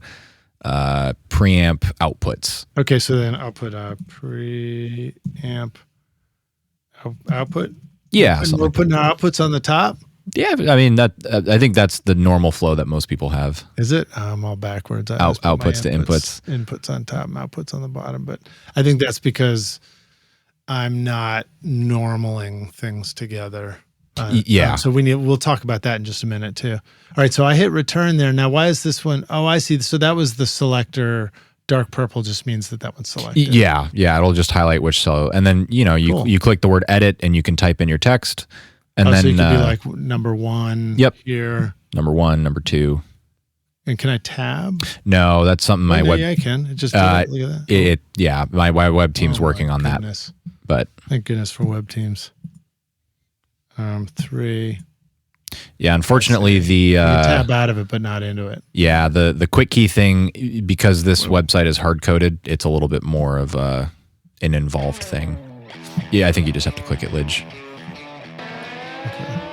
Are you ready to launch your career in the audio or entertainment business? SAE Institute Nashville, right here in the heart of Music Row, offers hands-on programs to prepare you for the industry. From studio production and live sound to audio for film and a whole lot more. You'll learn by doing, working with professional grade gear alongside experienced industry pros. If you're more into the business side of entertainment, SAE's Entertainment Business Program teaches essential basics like contracts and promotion to help you navigate the industry. With diploma, associate, or bachelor's degrees, there's a path for everyone. Plus, Career Services supports graduates as they take the next step. Want to see it for yourself? Immerse yourself in Nashville's exciting music scene and book a tour today at nashville.sae.edu or call 615-244-5848. Yep. Return. Cool. All right. So then we want to go print this guy or something, right? Yeah. So you go to the next step, and that actually gives you, we offer a private label option. So you can actually replace our TA logo with, if you have like a studio logo or a brand. Is that right here? Yep. So you click that. You can find a file on your desktop, upload it. All right. I don't have one ready. But you could put up your own logo. Yeah. Like you could have the recording studio Rockstars logo and like throw it in there if you wanted. And then you go to preview, which basically this is the final step that you sort of next step, right? Yeah. It gives you an overview of the whole label. And then there's a preview. I see it. So you can see your whole thing. And then if you're like, oh, I missed something, you just click back. Yeah, exactly. You go to the step that you want to tweak. Sometimes this stuff, I could see how somebody might be like, oh man, I don't have enough time to finish this right now. So do you lose your work if you start it and you don't complete it right then and there? Or are you able to save it or something? Yeah. So in the upper right-hand corner, there's a thing that says Save to My Designs. You can click that. Oh, right there. Okay, cool. Yeah. And then it'll prompt you to create a login, username, and password. And you can actually save multiple labels by creating an account. Oh, cool. So Rock says you could go there and just play around with it now and just see what it might look like and just save it and come back later if you want. Yeah, kind of an unintended consequence of this is if you're trying to design your layout or like need help visualizing it, you don't even necessarily have to buy a label. You can really just use this tool as a way to lay out your patch bay and kind of get some ideas and save that. And then, it's only $25 right here. And wait, is that actually, it's maybe even, I think you have a better deal than that for us, don't you? Yeah. If the listeners use coupon code, it's RSR15. RSR15. Yeah. You'll actually get 15% off. So am I doing the right cart? Am I doing, that's awesome, dude. Thank you for doing that. Rockstars, RSR15, get 15% off a custom printed patch bay label shipped right to your studio. we'll talk about how to put this on here in just a minute when you get it. But so then you just come here, say I agree to something, and then add to cart or whatever. Yeah, this step is just it's you acknowledging that you proofread and we're not liable if you misspelled. Oh, right. Neve. Yeah. If you mess up what's printed. Yeah. Right. You got to actually put the right stuff in there. Yep. So another good reason to do it, save it, come back later, do it a couple of times. Yeah. And then get the actual thing. So then it comes here, and then you go to where would we? And then we put in a coupon code somewhere. Yeah, right? you would just go to the checkout page, and then there's a spot on checkout that'll have let's just do it right there. Coupon code, discount code right there up in the, right there. Yep. Okay, great. And you do RSR15. RSR15. And I don't know if prices are liable to change a little bit for shipping or anything like that. But yeah, we do charge for shipping. Did it not work? All right. Well, it will work when you go do it, Rockstars. I promise. We'll make sure that's. It probably just today. I had other hiccups today. So that's cool. All right. Well, then you can get one of these made and shipped to you, which is super cool. And I highly recommend it because it looked killer in my studio. So then let me see. What else did we want to ask about? There was... Well, I'll make this note. If somebody is interested in having TT labels printed, we don't have a slick web designer for that yet. However, you can email us. Just hit up orders@traceaudio.com. Let us know what kind of patch bay you have, and we can work with you to, get some paper strips made for your actual TT bays. Okay, cool. Yeah. Awesome. And then when you put them in mine have the little plastic clear covers, and you just put them right behind those and snapped them on, and they look great. Yeah. So I don't know how exactly you did it because I just came back and it was all done and it looked beautiful. Yeah, we use it's a large format printer with like a really nice thick cardstock. And we print in full color, and we use a paper slicer to just make it really easy. I mean, for those who have probably spent hours trying to get the scale to print properly, and then you go to FedEx and you cut it out and you realize it's the wrong, it was the wrong printer settings. I think we help take a lot of that frustration. Yeah, and then by the time you think you finally got it right, you're out of printer ink again. Yeah, and then it doesn't look so good anyway. Yep. And yours look just awesome down there, which was great. And then Rockstars, if you're within reaching distance of Trace Audio, I mean, I was able to just loan you a set of the studio keys so you could let yourself in when I was busy doing something else, and just came back and the whole setup was done and it looked awesome, and I started making records. Yeah. And I patched in the gear and it all worked right off the bat, which was cool. So like you said before. All right, well, let me keep jumping in with some other questions. Let's see. So let's talk about this. So one of the questions is, how do I create an efficient signal flow? And then a second part of that question is, what should we know about the future of wiring and studio and Ethernet, for example? Is that even fair to throw that into that question? Yeah.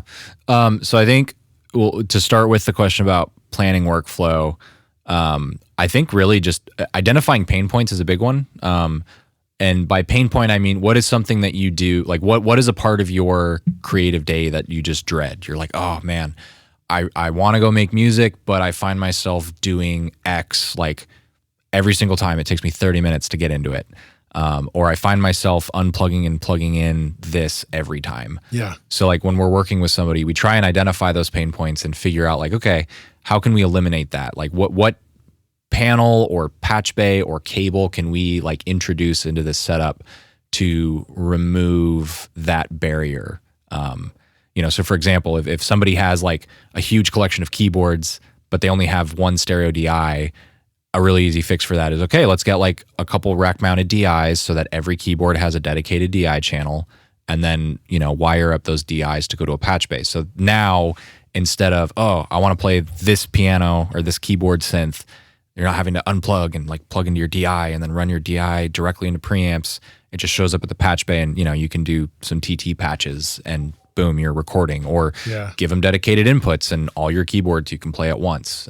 Again, it just comes down to the workflow preferences of the person studio. But yeah, like I think that's really the big thing about getting workflow fixed is finding your workflow pain points and what gear and cabling can we throw at it to like okay, cool. Now I don't have to spend every session setting up that or, plugging and unplugging that. Speaking of throwing things at it, now instead of a studio fly, we have a dog outside barking while you chat. So I don't know. Let us know if you hear the barking dog, rock stars. Always good to know. My mixing powers are strong, so you might not hear it. All right. So with my studio, for example, I've got the patch bay. I used to do things where I'd want to set up for every session and I'd set up differently. And then I kind of evolved to the place where it's like, I'm going to make more music if I've got a house drum kit ready to go. Mm-hmm. So I've set up that way. I love having, with enough mic preamps and mics and instruments, it's great to have instruments plugged in and ready to record, just by simply like firing up tracks in Pro Tools and saying like, piano, there it is, But part of that means pre-patching and things. So then now I have a patch bay where I've selected which mic pre's do I want, what's the routing, all that kind of stuff. Some things stay very much the same. Some things move around a little bit. I find that once you sort of begin to know your studio, you sort of know where some of your favorite signal chains are. And then once you got it set up, it's like occasionally you want to change it out for something, but a lot of times you just want it to be, that's the signal chain you're going to choose for the kick drum, the snare drum, the vocals, the guitar preamps and stuff like that. And so then, now I've got a patch bay and there's just like a forest of cables hanging off the patch bay because everything's pre-patched, which is okay. I can do that at times. And that we've certainly seen a lot of studios where that happens. But at the same time, it opens up potential issues with like, you don't want to accidentally unplug something and not know where it was plugged in, or you don't bump any of those patch cables, because when you patch something else in, you might like jostle one, and now you just now you got a half patch on something, or you've got a noise or a crackle going on an instrument. So you were pointing out the benefits again of I guess where I'm headed with this is to talk about normaling in patch bays. And coming up in studios, I thought of normaling as something that typically happened with a console signal flow. But I think you pointed out that it's totally doable with our home studio setups where we've got, racks of gear and stuff. So talk a little bit about that. What is normaling? What do we need to know about those things?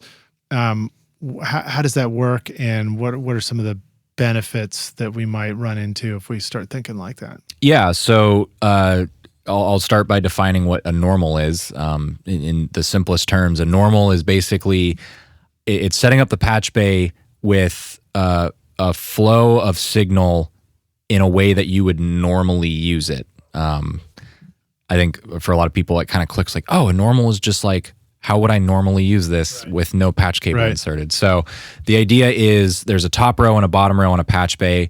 And when you have a normal, it's when the top patch point is automatically connected to the bottom patch point. So for example, in your studio, you have tie lines where you plug the mics in the wall, and then you have preamps. So a normal way to set up your tie lines to your preamps is your top row of your patch bay would be tie line outputs. That's why when we were doing the labeling, you're like outputs on top, inputs on bottom. And then your mic pre-inputs would be on the bottom row. And if you have the top row normaling into the bottom row, the output of your mic tie lines would normal into the preamp inputs.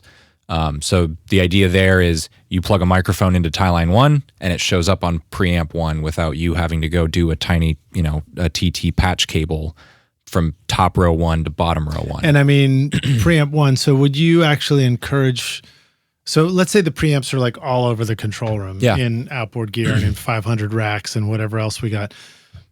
Do you sort of encourage people to put a little label 1 on that preamp as well, Yeah, I think if it's over to the left and label 4 might be over to the right or something. Yeah. It just depends on what you got, I guess. Right? Totally. Yeah. It depends on, if your room is your room, like I know there's a lot of people out there that are like, I'm the only one working in here.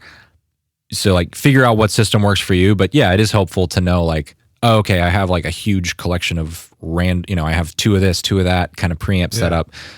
It can be helpful to know like, oh, that's patch bay.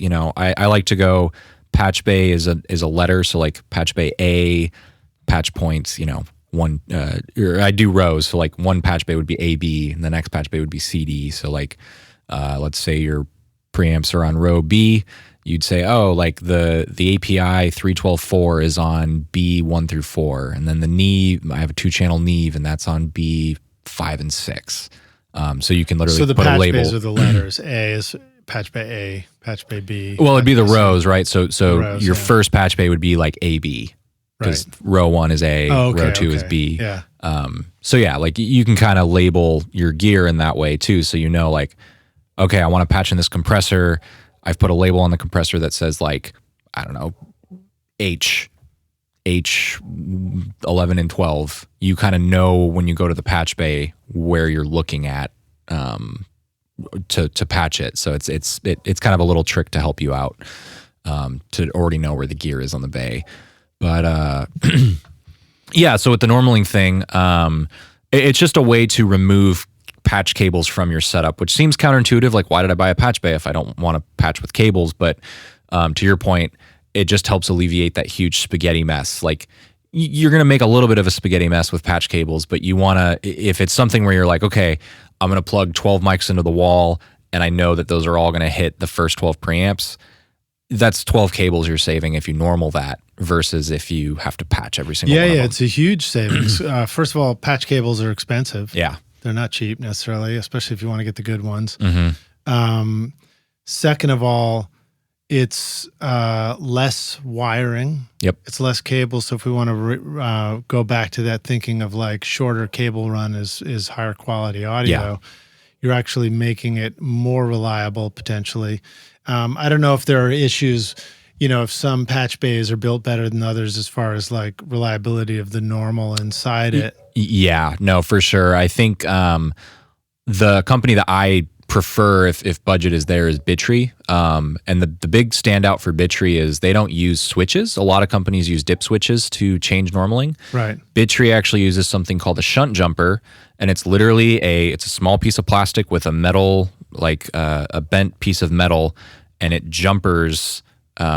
Like you put there's a very specific pattern depending on if you want a full normal or a half normal, or a throughput or whatever. Yeah.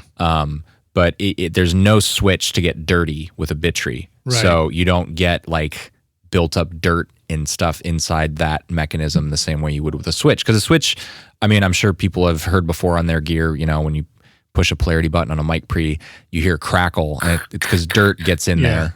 Whereas with like a Bitree patch bay, it's all shunt jumpers. So there's no that dirt. Sound and that dirty switch thing is literally, it's just two pieces of metal, a physical contact, kind of brushing against each other with a little crud on there. Yep. That's all it is, right? Yep.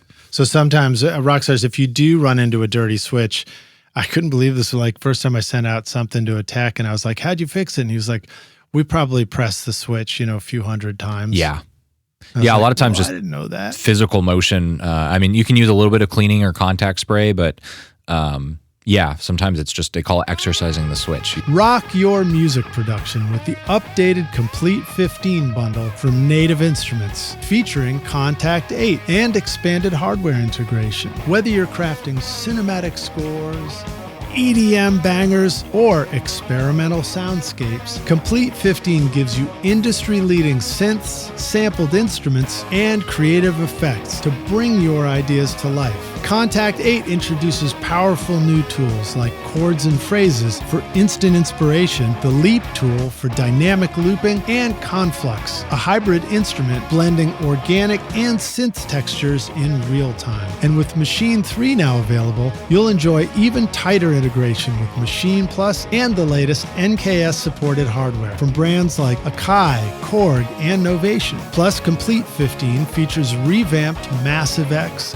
Guitar Rig 7 Pro, and Isotope 11, helping you shape, mix, and master with ease. Use the code ROCK10 for 10% off at nativeinstruments.com. Let's clarify that cleaning and contact spray. Make sure they're not spraying like, 409 inside their gear. Yeah, no. I mean, like, I would, if you're not sure cleaner on what you're doing, like, leave that to the tech. But yeah, basically there is a specially formulated, and again, it depends on the type of switch, so don't just go grab whatever because your buddy told you about it and sprayed in the switch. What about deoxit? That's a very common one. Yeah, there's deoxit, there's deoxid. MG Chemicals makes a bunch of different ones. Again, it really, I think it's easy. Oh my, I saw this tech do this with some faders at a studio I worked at, so I'm just going to use deoxit and spray it in there. Not always the best thing. I will say this, deoxit does leave a small film, and sometimes that's not preferable. So again, I think it really comes down to what is the best chemical for the use case. Right. So like, yeah, like just be aware of like, okay, if I'm going to use deoxit, like maybe check with, your trusted tech first.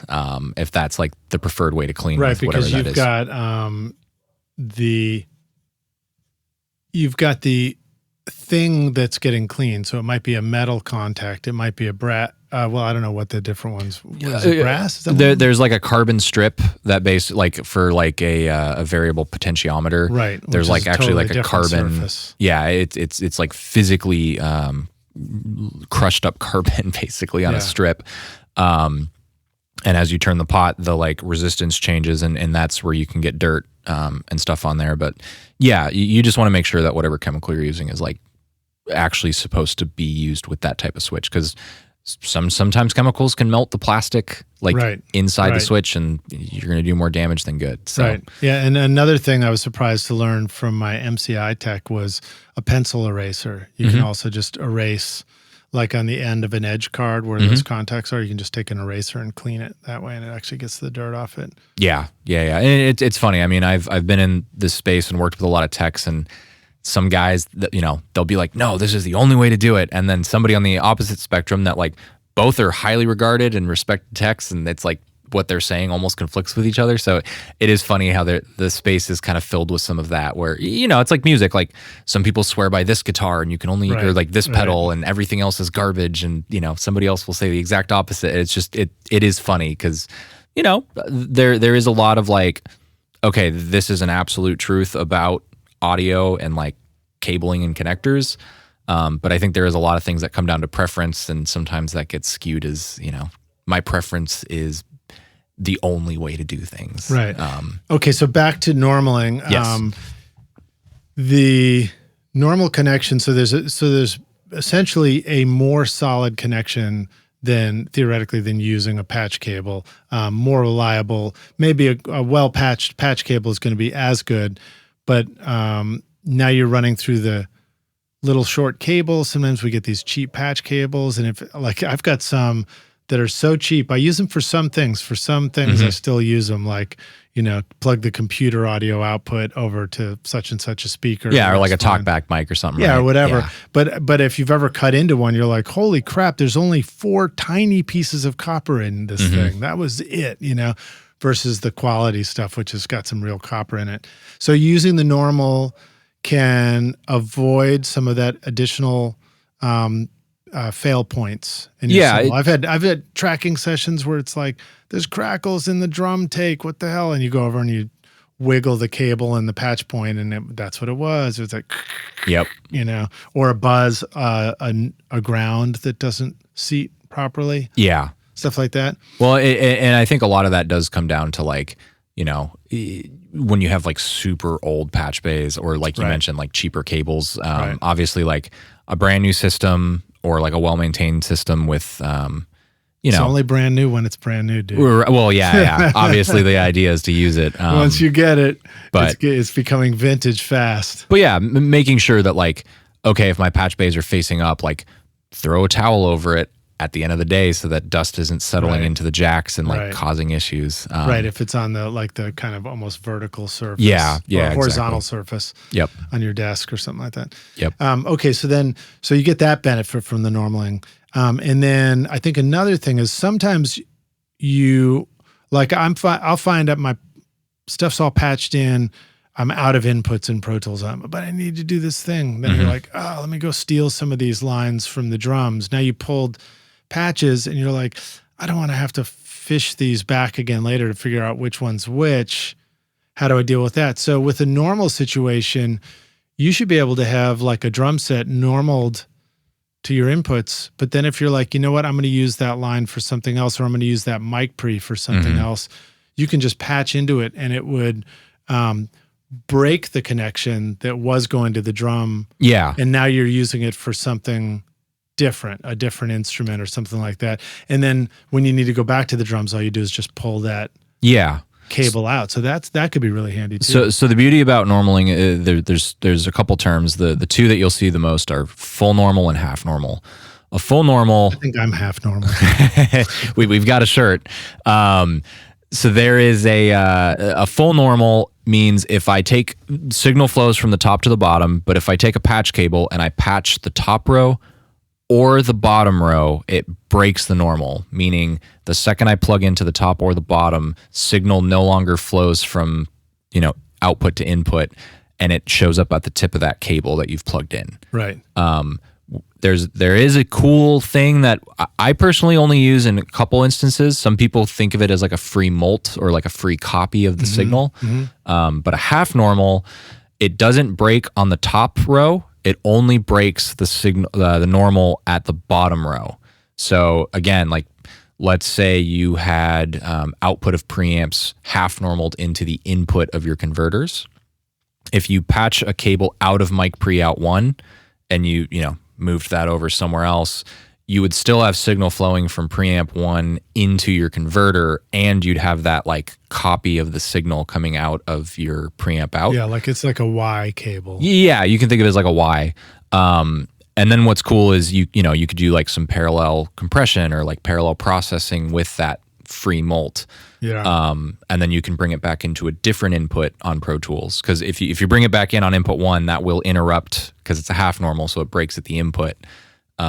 So you could do something like have a bunch of outboard mic pre's on your drums that are normaled to the input of your interface, so that you're recording individual tracks of all those high quality, mic preamps, mics on the drums. But the half normal could be also like going over to the inputs of an additional mixer. Yeah. And then you could do, a little submix of kick and snare and toms or whatever you wanted to do totally like real-time parallel compression on drums while you're tracking and recording. Or like, let's say overheads, you can the overheads can normal, like, so preamp into your converters. You could patch out of the preamps for the overheads into a compressor and just smash it, and then bring that back on like an available pair of converter inputs. And that way you've got your clean overheads, but you've also got this like smashed overhead, right, that you've made, and you can just track that in and blend to taste. Yeah, that's interesting. Now, of course, the issue we can run into that is you can have impedance problems when you multi-signal and you're going into the interface and then into some compressor, right? Or do you find that generally, if you've got a good clean cable connection, you just won't hear any differences there? You can have impedance issues. Well, like with splitting, you can have level drop when it's like a mic level. I in a studio setting, I don't generally recommend passive mic splitting. If you absolutely have to do it, like once is generally okay. But let's clarify that. So you mean, when you say don't recommend passive mic splitting, you mean the microphone cable XLR coming to the mic line on a patch bay before it gets to a pre. Correct. If you try and split it at that point, you don't want to split it. Yeah, because a Y connection. You want to do more like a buffered split or something. You can do they call it a transformer isolated split. Yeah. Which is still going to color your sound, but at least that way, like let's say you have one microphone and you want to hit two different preamps. If you passively split that, it's going to sound way different tracking that one mic going into two preamps than it's going to sound if you take that same mic into the one preamp, record it, and then, again into the other preamp and then record it. And the way that I would always check for whenever I would split something to make sure that it's not screwing up the sound somewhere is I would listen to just the original sound that I was recording. So like, let's say it's splitting and going into an interface, I'd solo that track in Pro Tools, and then I'd do the split, and all you have to do is just like patch in and out of the other thing that you're multing to and just listen to. So it's like if you're recording signal A, but you're multing it to go do something with signal B over here, listen to signal A and mess with signal B in and out of that piece of gear and just listen to see if signal A is affected or drops in level. And, if it does, then you might be like, okay, screw it. I'm not going to do that because I don't want to ruin the clean sound to try and add this other thing. Well, and again, like I think like we talked about earlier, I think it's all based on compromises, right? Like everything we do, even if it's more of a musical choice than like a recording choice, there's a compromise to be made, right? Like you did a more simple part because you felt like that made more sense for the song, even though you could have like added like more of a, a little more shreddy or whatever. I think the same thing comes with like recording is, okay, does it take away from the song or the idea I'm trying to capture if, okay, yeah, technically the mic sounds better if it's not split, but like to get the effect I'm going for, in that moment, it's fine. Like it's going to be fine. But yeah, I think approaching whenever you're doing a recording, like trying to capture it at the highest quality you possibly can, but also without compromising the like creative integrity of right. What and that's kind of going back to that idea of like having a patch bay as opposed to a single wire where things are, one mic goes straight into one pre and straight into your Pro Tools or whatever. Totally. You don't have any flexibility when you do that. So there are situations where that's the right answer. And then there are a lot of situations where the flexibility is the right answer, especially in studios. I mean, it's like 100%. Yeah. I mean, like how many times have you ever been like, I want to do an overdub. And then you're like, it's going to be, I don't know. I can't figure out how to plug it in. So screw it. Yeah. Well, like as an artist, you'd probably be annoyed if you said, hey, I have a great idea for a vocal take. And your engineer says, okay, hang on. I'm going to direct solder everything to this new preamp or whatever. Like you're going to lose the idea, Yeah, no, that's not the answer. The answer is cool. Plug into that plate, that runs to another plate, that runs to this cable, that runs to the patch bay. That, like, yes, it's going through a lot of stuff, but it allows that person to get the idea out as fast as humanly possible. Because we're just like, what's cool is I feel like something that I bring to the table with what we do is I understand the engineer's position that they're in. I get the artist position that they're in, and like it's kind of this thing where everybody's just trying to like bottle, like it's trying to capture that like lightning in a bottle, right? Magic in a bottle, and trying to create a setup that allows that to happen, right? So, yeah, I think that's kind of the key is figuring out how to make a patch bay and workflow work in a studio so that you can just get the idea when it's raw and like tangible and not 30 minutes later. Yeah. I mean, I think Richard Dodd was quoted as saying, what's the best mic to use for a recording? And the answer is the one that's ready to go now. Yeah. Yep. Exactly. Okay. So let's see what, now that understanding this kind of normaling in the patch bay, I don't have the normals in there, but I'd love to have the normals. Mm-hmm. And now it becomes this question of like, it sounds like it's a bigger reconfiguration of everything in the studio. Yeah. And that's where I think, you come in and you do the,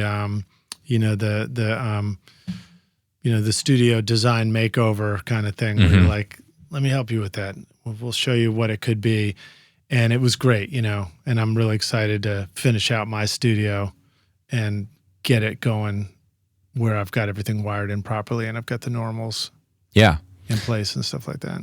Yeah, no, I think it's fun to hear back from customers after, because I'd say a lot of times it's not the next day, it's like the next month or the next 2 months, and they reach back out and they're like, man, I've spent nights just sitting in there and like figuring it out, and it's like they're just really happy with how easy it is, and like oh wow, like it's really opened up my ability to be creative with the gear that I have. And I spend a lot less time like figuring out how to hook it all up. So groovy. How can the rock stars find you and find out more about like doing a consultation on their studio, and just have a conversation to like figure out if and what they should consider for their space? Yeah. You can always email us. There's a contact form on our website. You go to www.traceaudio.com. And up at the top, there's a contact page. You can fill that out. You can email me at ben@traceaudio.com. And we're also pretty active on Instagram. Our Instagram handle is Trace Audio Official. We have the little TA logo. A couple here. Yeah, I'll go to there. I'll take us back. Are you recording your own music or other people's music in your studio, but you're having trouble figuring out how to get your mixes to sound great? Do they sound weak and distant or lack punch and clarity? Well, I've got a gift for you to help you take your mixes from sounding like basement demos to sounding a lot more like professional mixes. And it's my free course called Mix Master Bundle. This course will show you how to get pro-sounding mixes from your home studio with free and stock plugins in Pro Tools. And the best part is, these mixing techniques will work for you in any DAW, whether you're in Logic, Cubase, PreSonus Studio One, Reaper, or anything you can think of. Are you ready to make your best record ever? Then go to mixmasterbundle.com to get started for free now, and you can find the clickable link in the show notes of this episode. Yeah. Okay, cool. So that's great. Well, let me see here. Let me see if there's anything I didn't bring up yet that I want to make sure we covered. We covered a lot of good stuff here, for sure. Do you have any tips for the rock stars who are like, I need to also be able to, fix cables and fix gear and, be able to be solder savvy in my studio too?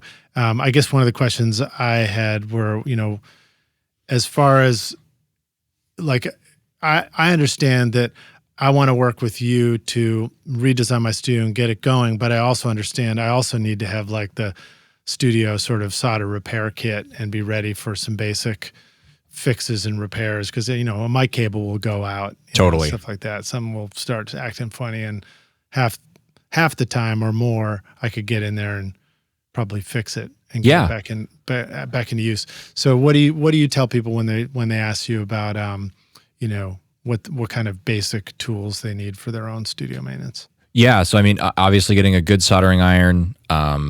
There's a million different types of solder. So like understanding what kind of solder you want to use. There's leaded, there's unleaded. I know a lot of studio cats kind of prefer the leaded stuff because it melts easier and, it's not as great for your health. So make sure you're using an exhaust Lead's fan not or something. so good for you. Yeah. But and a lot of times you're hovering over what you're working on and the smoke is just coming up past your face, right? Yeah, you can, there's actually. And it smells good. Yeah. Amazon, for like, I don't know, $60-$70, you can get a great little like air filter fan that, absorbs most of the smoke. So you're keeping that out of your lungs. But yeah, no, one of the things I'll point people to is we actually have a blog on our website where we go over some of the tools of the trade, anything from like soldering irons to small screwdriver sets, and some of the more like nitty gritty of like what kind of tools is Trace Audio using. So I kind of outline a lot of that kind of stuff in there. Yeah. But there's a lot of great resources, even on YouTube. Like just look up how to solder. I will say like most things, there's kind of the very basic, like, you turn it on, it heats up, it melts the solder, you melt the solder on the wire, and away you go. But any tips on pre-tinning? So stuff I remember learning was like, you need a little sponge that's like not sopping wet, but it's got a little water on it. And you kind of wipe off the old solder off the soldering iron on the sponge, and then you pre-tin it a little bit. Yeah. You want to make sure your iron is like, it's shiny, but it doesn't have a big old glob of solder on it. Right. One thing I was always taught is you want to heat the work, not the solder. So you want to make sure that you like if you're soldering an XLR, for example, you want to heat up the solder cup on the XLR and then feed solder into the cup to like, it'll have a better bond, and you have less chance of making what they call a cold solder joint. Right. Which a cold solder joint is just when there's like a crack or a fracture in the solder because it melted or it hardened too quickly and it didn't set right. Yeah. And then but sometimes, if you try and take a soldering iron and put it on a dry cup on the XLR connector, it's like it's not making enough of a connection to transfer the heat. So then sometimes like I remember I would take a little bit of solder and just put a little tiny dab in that. It's enough to just transfer the heat from the iron to the connector. Totally. And you'll find that, especially with like already, 20-year-old solder joints, a lot of times you do have to feed fresh solder on it to get it all to melt. Yeah. But yeah, like one of the techniques we use is if we're building an XLR cable, we actually pre-fill the cups with solder. We still heat the work and then lay the wire in the solder so that it's making contact with the actual connector contact, but two, like it's going into that solder, and then you're heating the work, not just like putting the iron straight on the solder. Yeah. But yeah, that's one tip I can do. It's nice to know that you guys are there paying attention to like what exactly is the best solder connection and how does that get done? Whereas in the studio sometimes we're like I'm just trying to get this thing to work, or I'm trying not to burn my fingers anymore. Yeah, well, and obviously there's like we called it combat audio when I was working in live sound. Like sometimes there's a moment for combat audio, and it's like, yeah, if you've got one mic cable and it's acting up, and that you have your singer that needs to like get a vocal take in, like just get it working, and then you can go back and make it pretty and like super solid after the artist has left. But yeah, there's also other stuff that goes into cable building that we never think about, which is strain relief. What's strain relief, and why should we care about that, and why are we glad that you guys are caring about that stuff? Yeah, so the strain relief is the idea that when you yank on a cable, because it's going to happen, like whether it's inadvertently because you tripped over it, or because you're just tearing down from a session. You're just how do you think the interns pull a cable out of the patch bay? Yeah, they're just grabbing the jacket, like the actual cable, and just yanking on it. Which the whole reason a strain relief exists is when you pull on a cable. If there was no strain relief, you'd literally be pulling directly onto, like, the solder joints would have strain on them. And that copper is like when you pull it, that copper would be feeling you pull on it. Yeah. So like in an XLR connector, like we prefer Neutrik. Neutrik has this great it's called the chuck. It's like a plastic piece that as the boot gets screwed into the connector, this plastic piece actually pinches and grabs the cable jacket.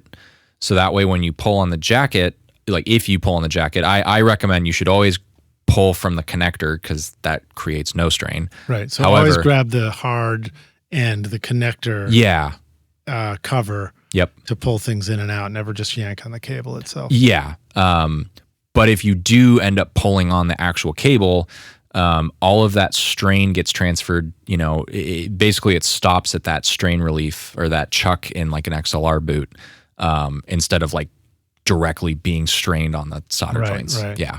But then even inserting the cable just right so that it's within the strain relief and it gets grabbed in the right location, and then the cables have just the right length to get to the connectors and everything's happy. It takes a real, understanding and high craftsmanship. Yeah. Which is the stuff that you guys focus on, Yeah. Well, and like one of the things that a lot of people, when we've had shop tours, they realize is like we have a lot of, high-end wire processing machines that, the reason why we have them is it creates a really high level of consistency. So, we like to strip a lot of our cables at 1 inch off the end for like when we're doing XLR connectors. And it depends on which, if it's Neutrik, if it's an X series or an XX series, without getting way too deep into that. Right. 1 inch is like the perfect strip length for the strain relief to still grab that like outer rubber jacket. But yeah, like we've opened up customers' cables that they've, we're like at their studio and they're like, hey, I've got this pile of cables. And we've opened them up and like the strain relief isn't actually grabbing anything because they stripped it way too far back. And the like, the plastic part that's supposed to grab the jacket is just like, either it's like grabbing the actual conductors and causing more harm than strain relief. Yeah. Or it's kind of just floating and not actually performing its job. So yeah, like there's those little details where like, when somebody opens up one of our cables, I kind of want the initial reaction to just be like, wow, that looks really clean and like really solid. Yeah.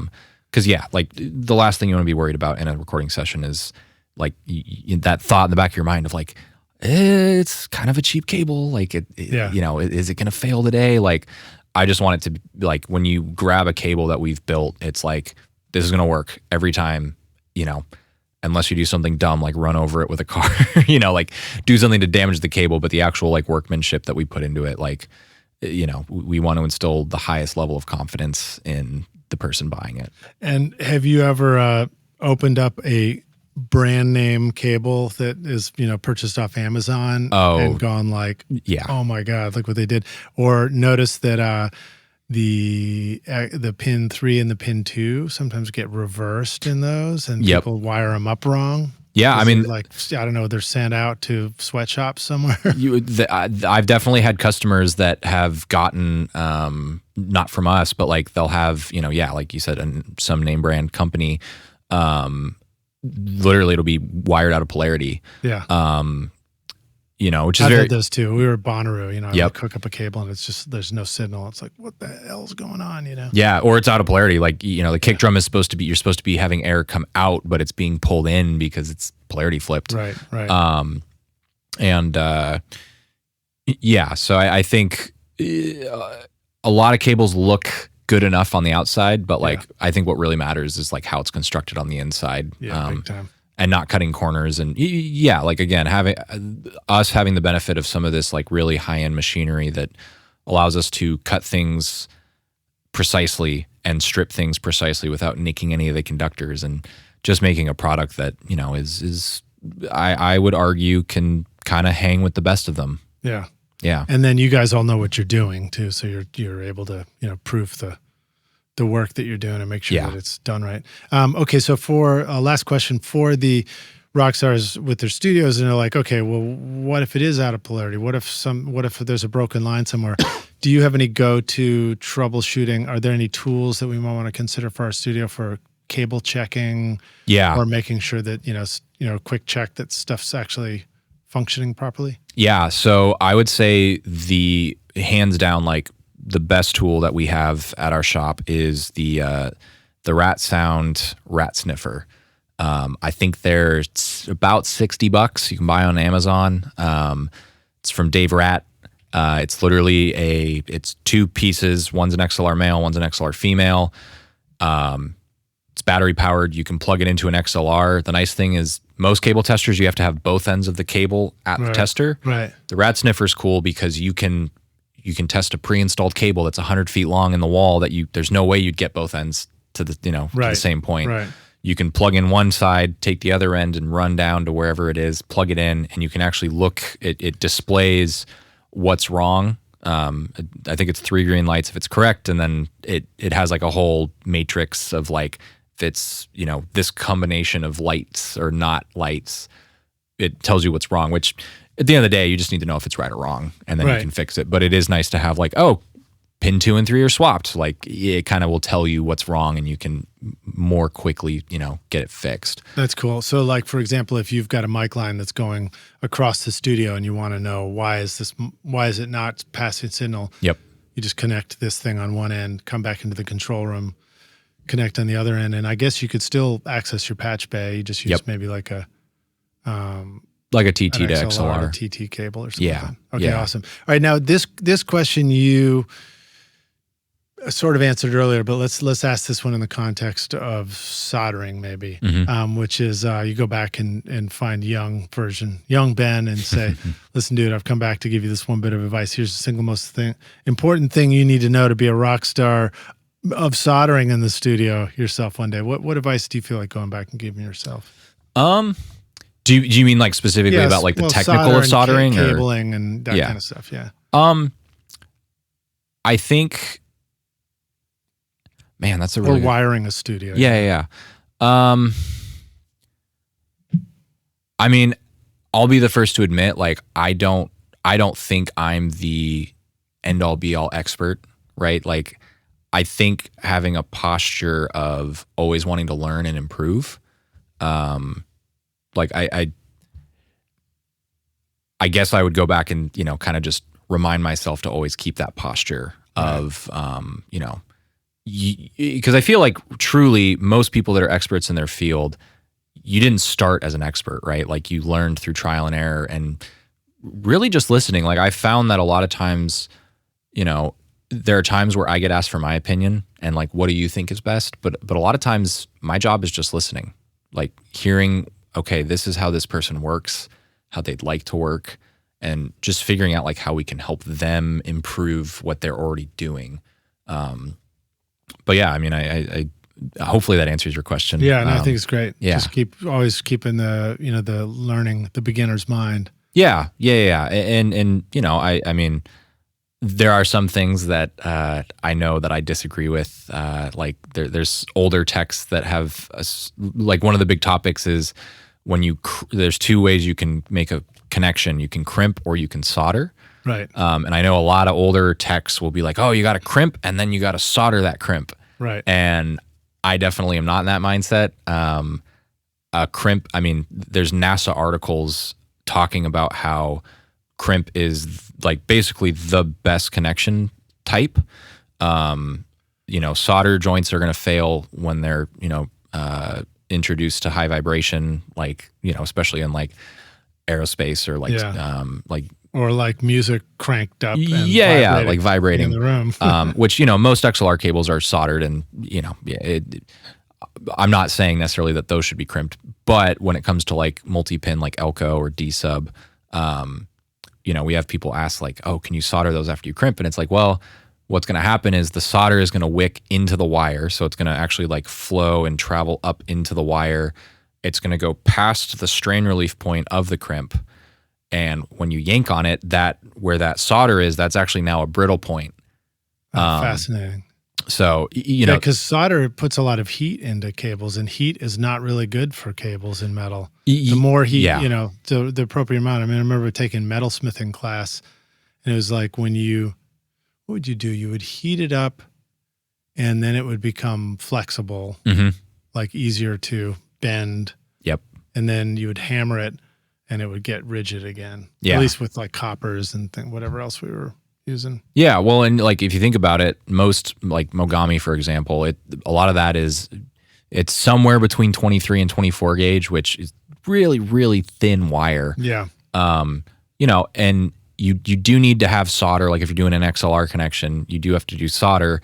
However, like we talked about earlier, there's actually like a physical strain relief that's making sure that those solder joints don't get tugged on.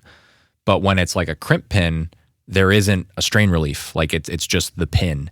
Right. So when you add solder to that pin, it creates a brittle point. And I think it's a very old school practice that I've seen a lot of techs do. But my mindset is you just need to have the right crimp tool for the job, and it should, there should be no issues with like the pull test, making sure that wire doesn't like pop off from the crimp. That's awesome. So that's awesome. Yeah, my old MCI console used to have telephone punch blocks on the back. Yeah. My cables would go, and you'd press it right into these crimp things, and then that would connect to the next bit. Well, dude, it's been awesome hanging with you. Thank you so much for joining us in Recording Studio Rockstars. I'm excited to get my studio wired up the right way, get normals in and all kinds of stuff like that. And a reminder, Rockstars, go to traceaudio.com and use the custom patchbay labeler and use the coupon code RSR15 to get 15% off your custom printed and shipped patchbay label. Yeah. Very cool, dude. Sweet. Thanks for joining us. Thanks for watching me. Rockstars. Cheers.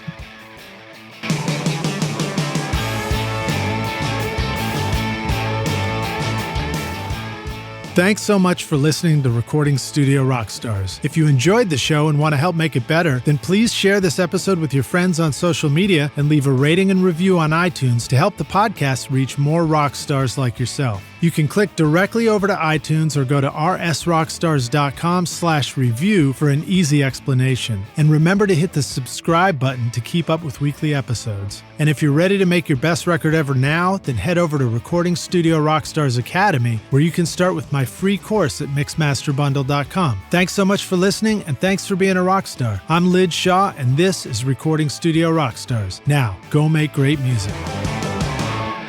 Recording Studio Rockstars would like to give a big thank you to our awesome sponsors who help make this episode possible: iZotope, Native Instruments, Atom Audio, Stealth Chair, and SAE Institute Nashville. And remember to take advantage of our special coupon codes at iZotope.com, nativeinstruments.com, or stealthchair.com. Use the coupon code ROCK10 for 10% off any plugin or chair purchase. If you enjoyed Recording Studio Rockstars, please check out our sponsors using the links in the show notes. These are all things I highly recommend for your studio. They're going to help you make your best record ever. And please like and subscribe to our YouTube channel because it's a great way to help support this show. And leave us a comment below to let us know what you thought of this interview or who we should have on as a guest in the future. I would also like to thank our fantastic team here at Recording Studio Rockstars, Vlad Weselchenko and Liz Hulitskaya. Thanks so much for watching and listening, Rockstars, and we'll see you in the next episode. Cheers.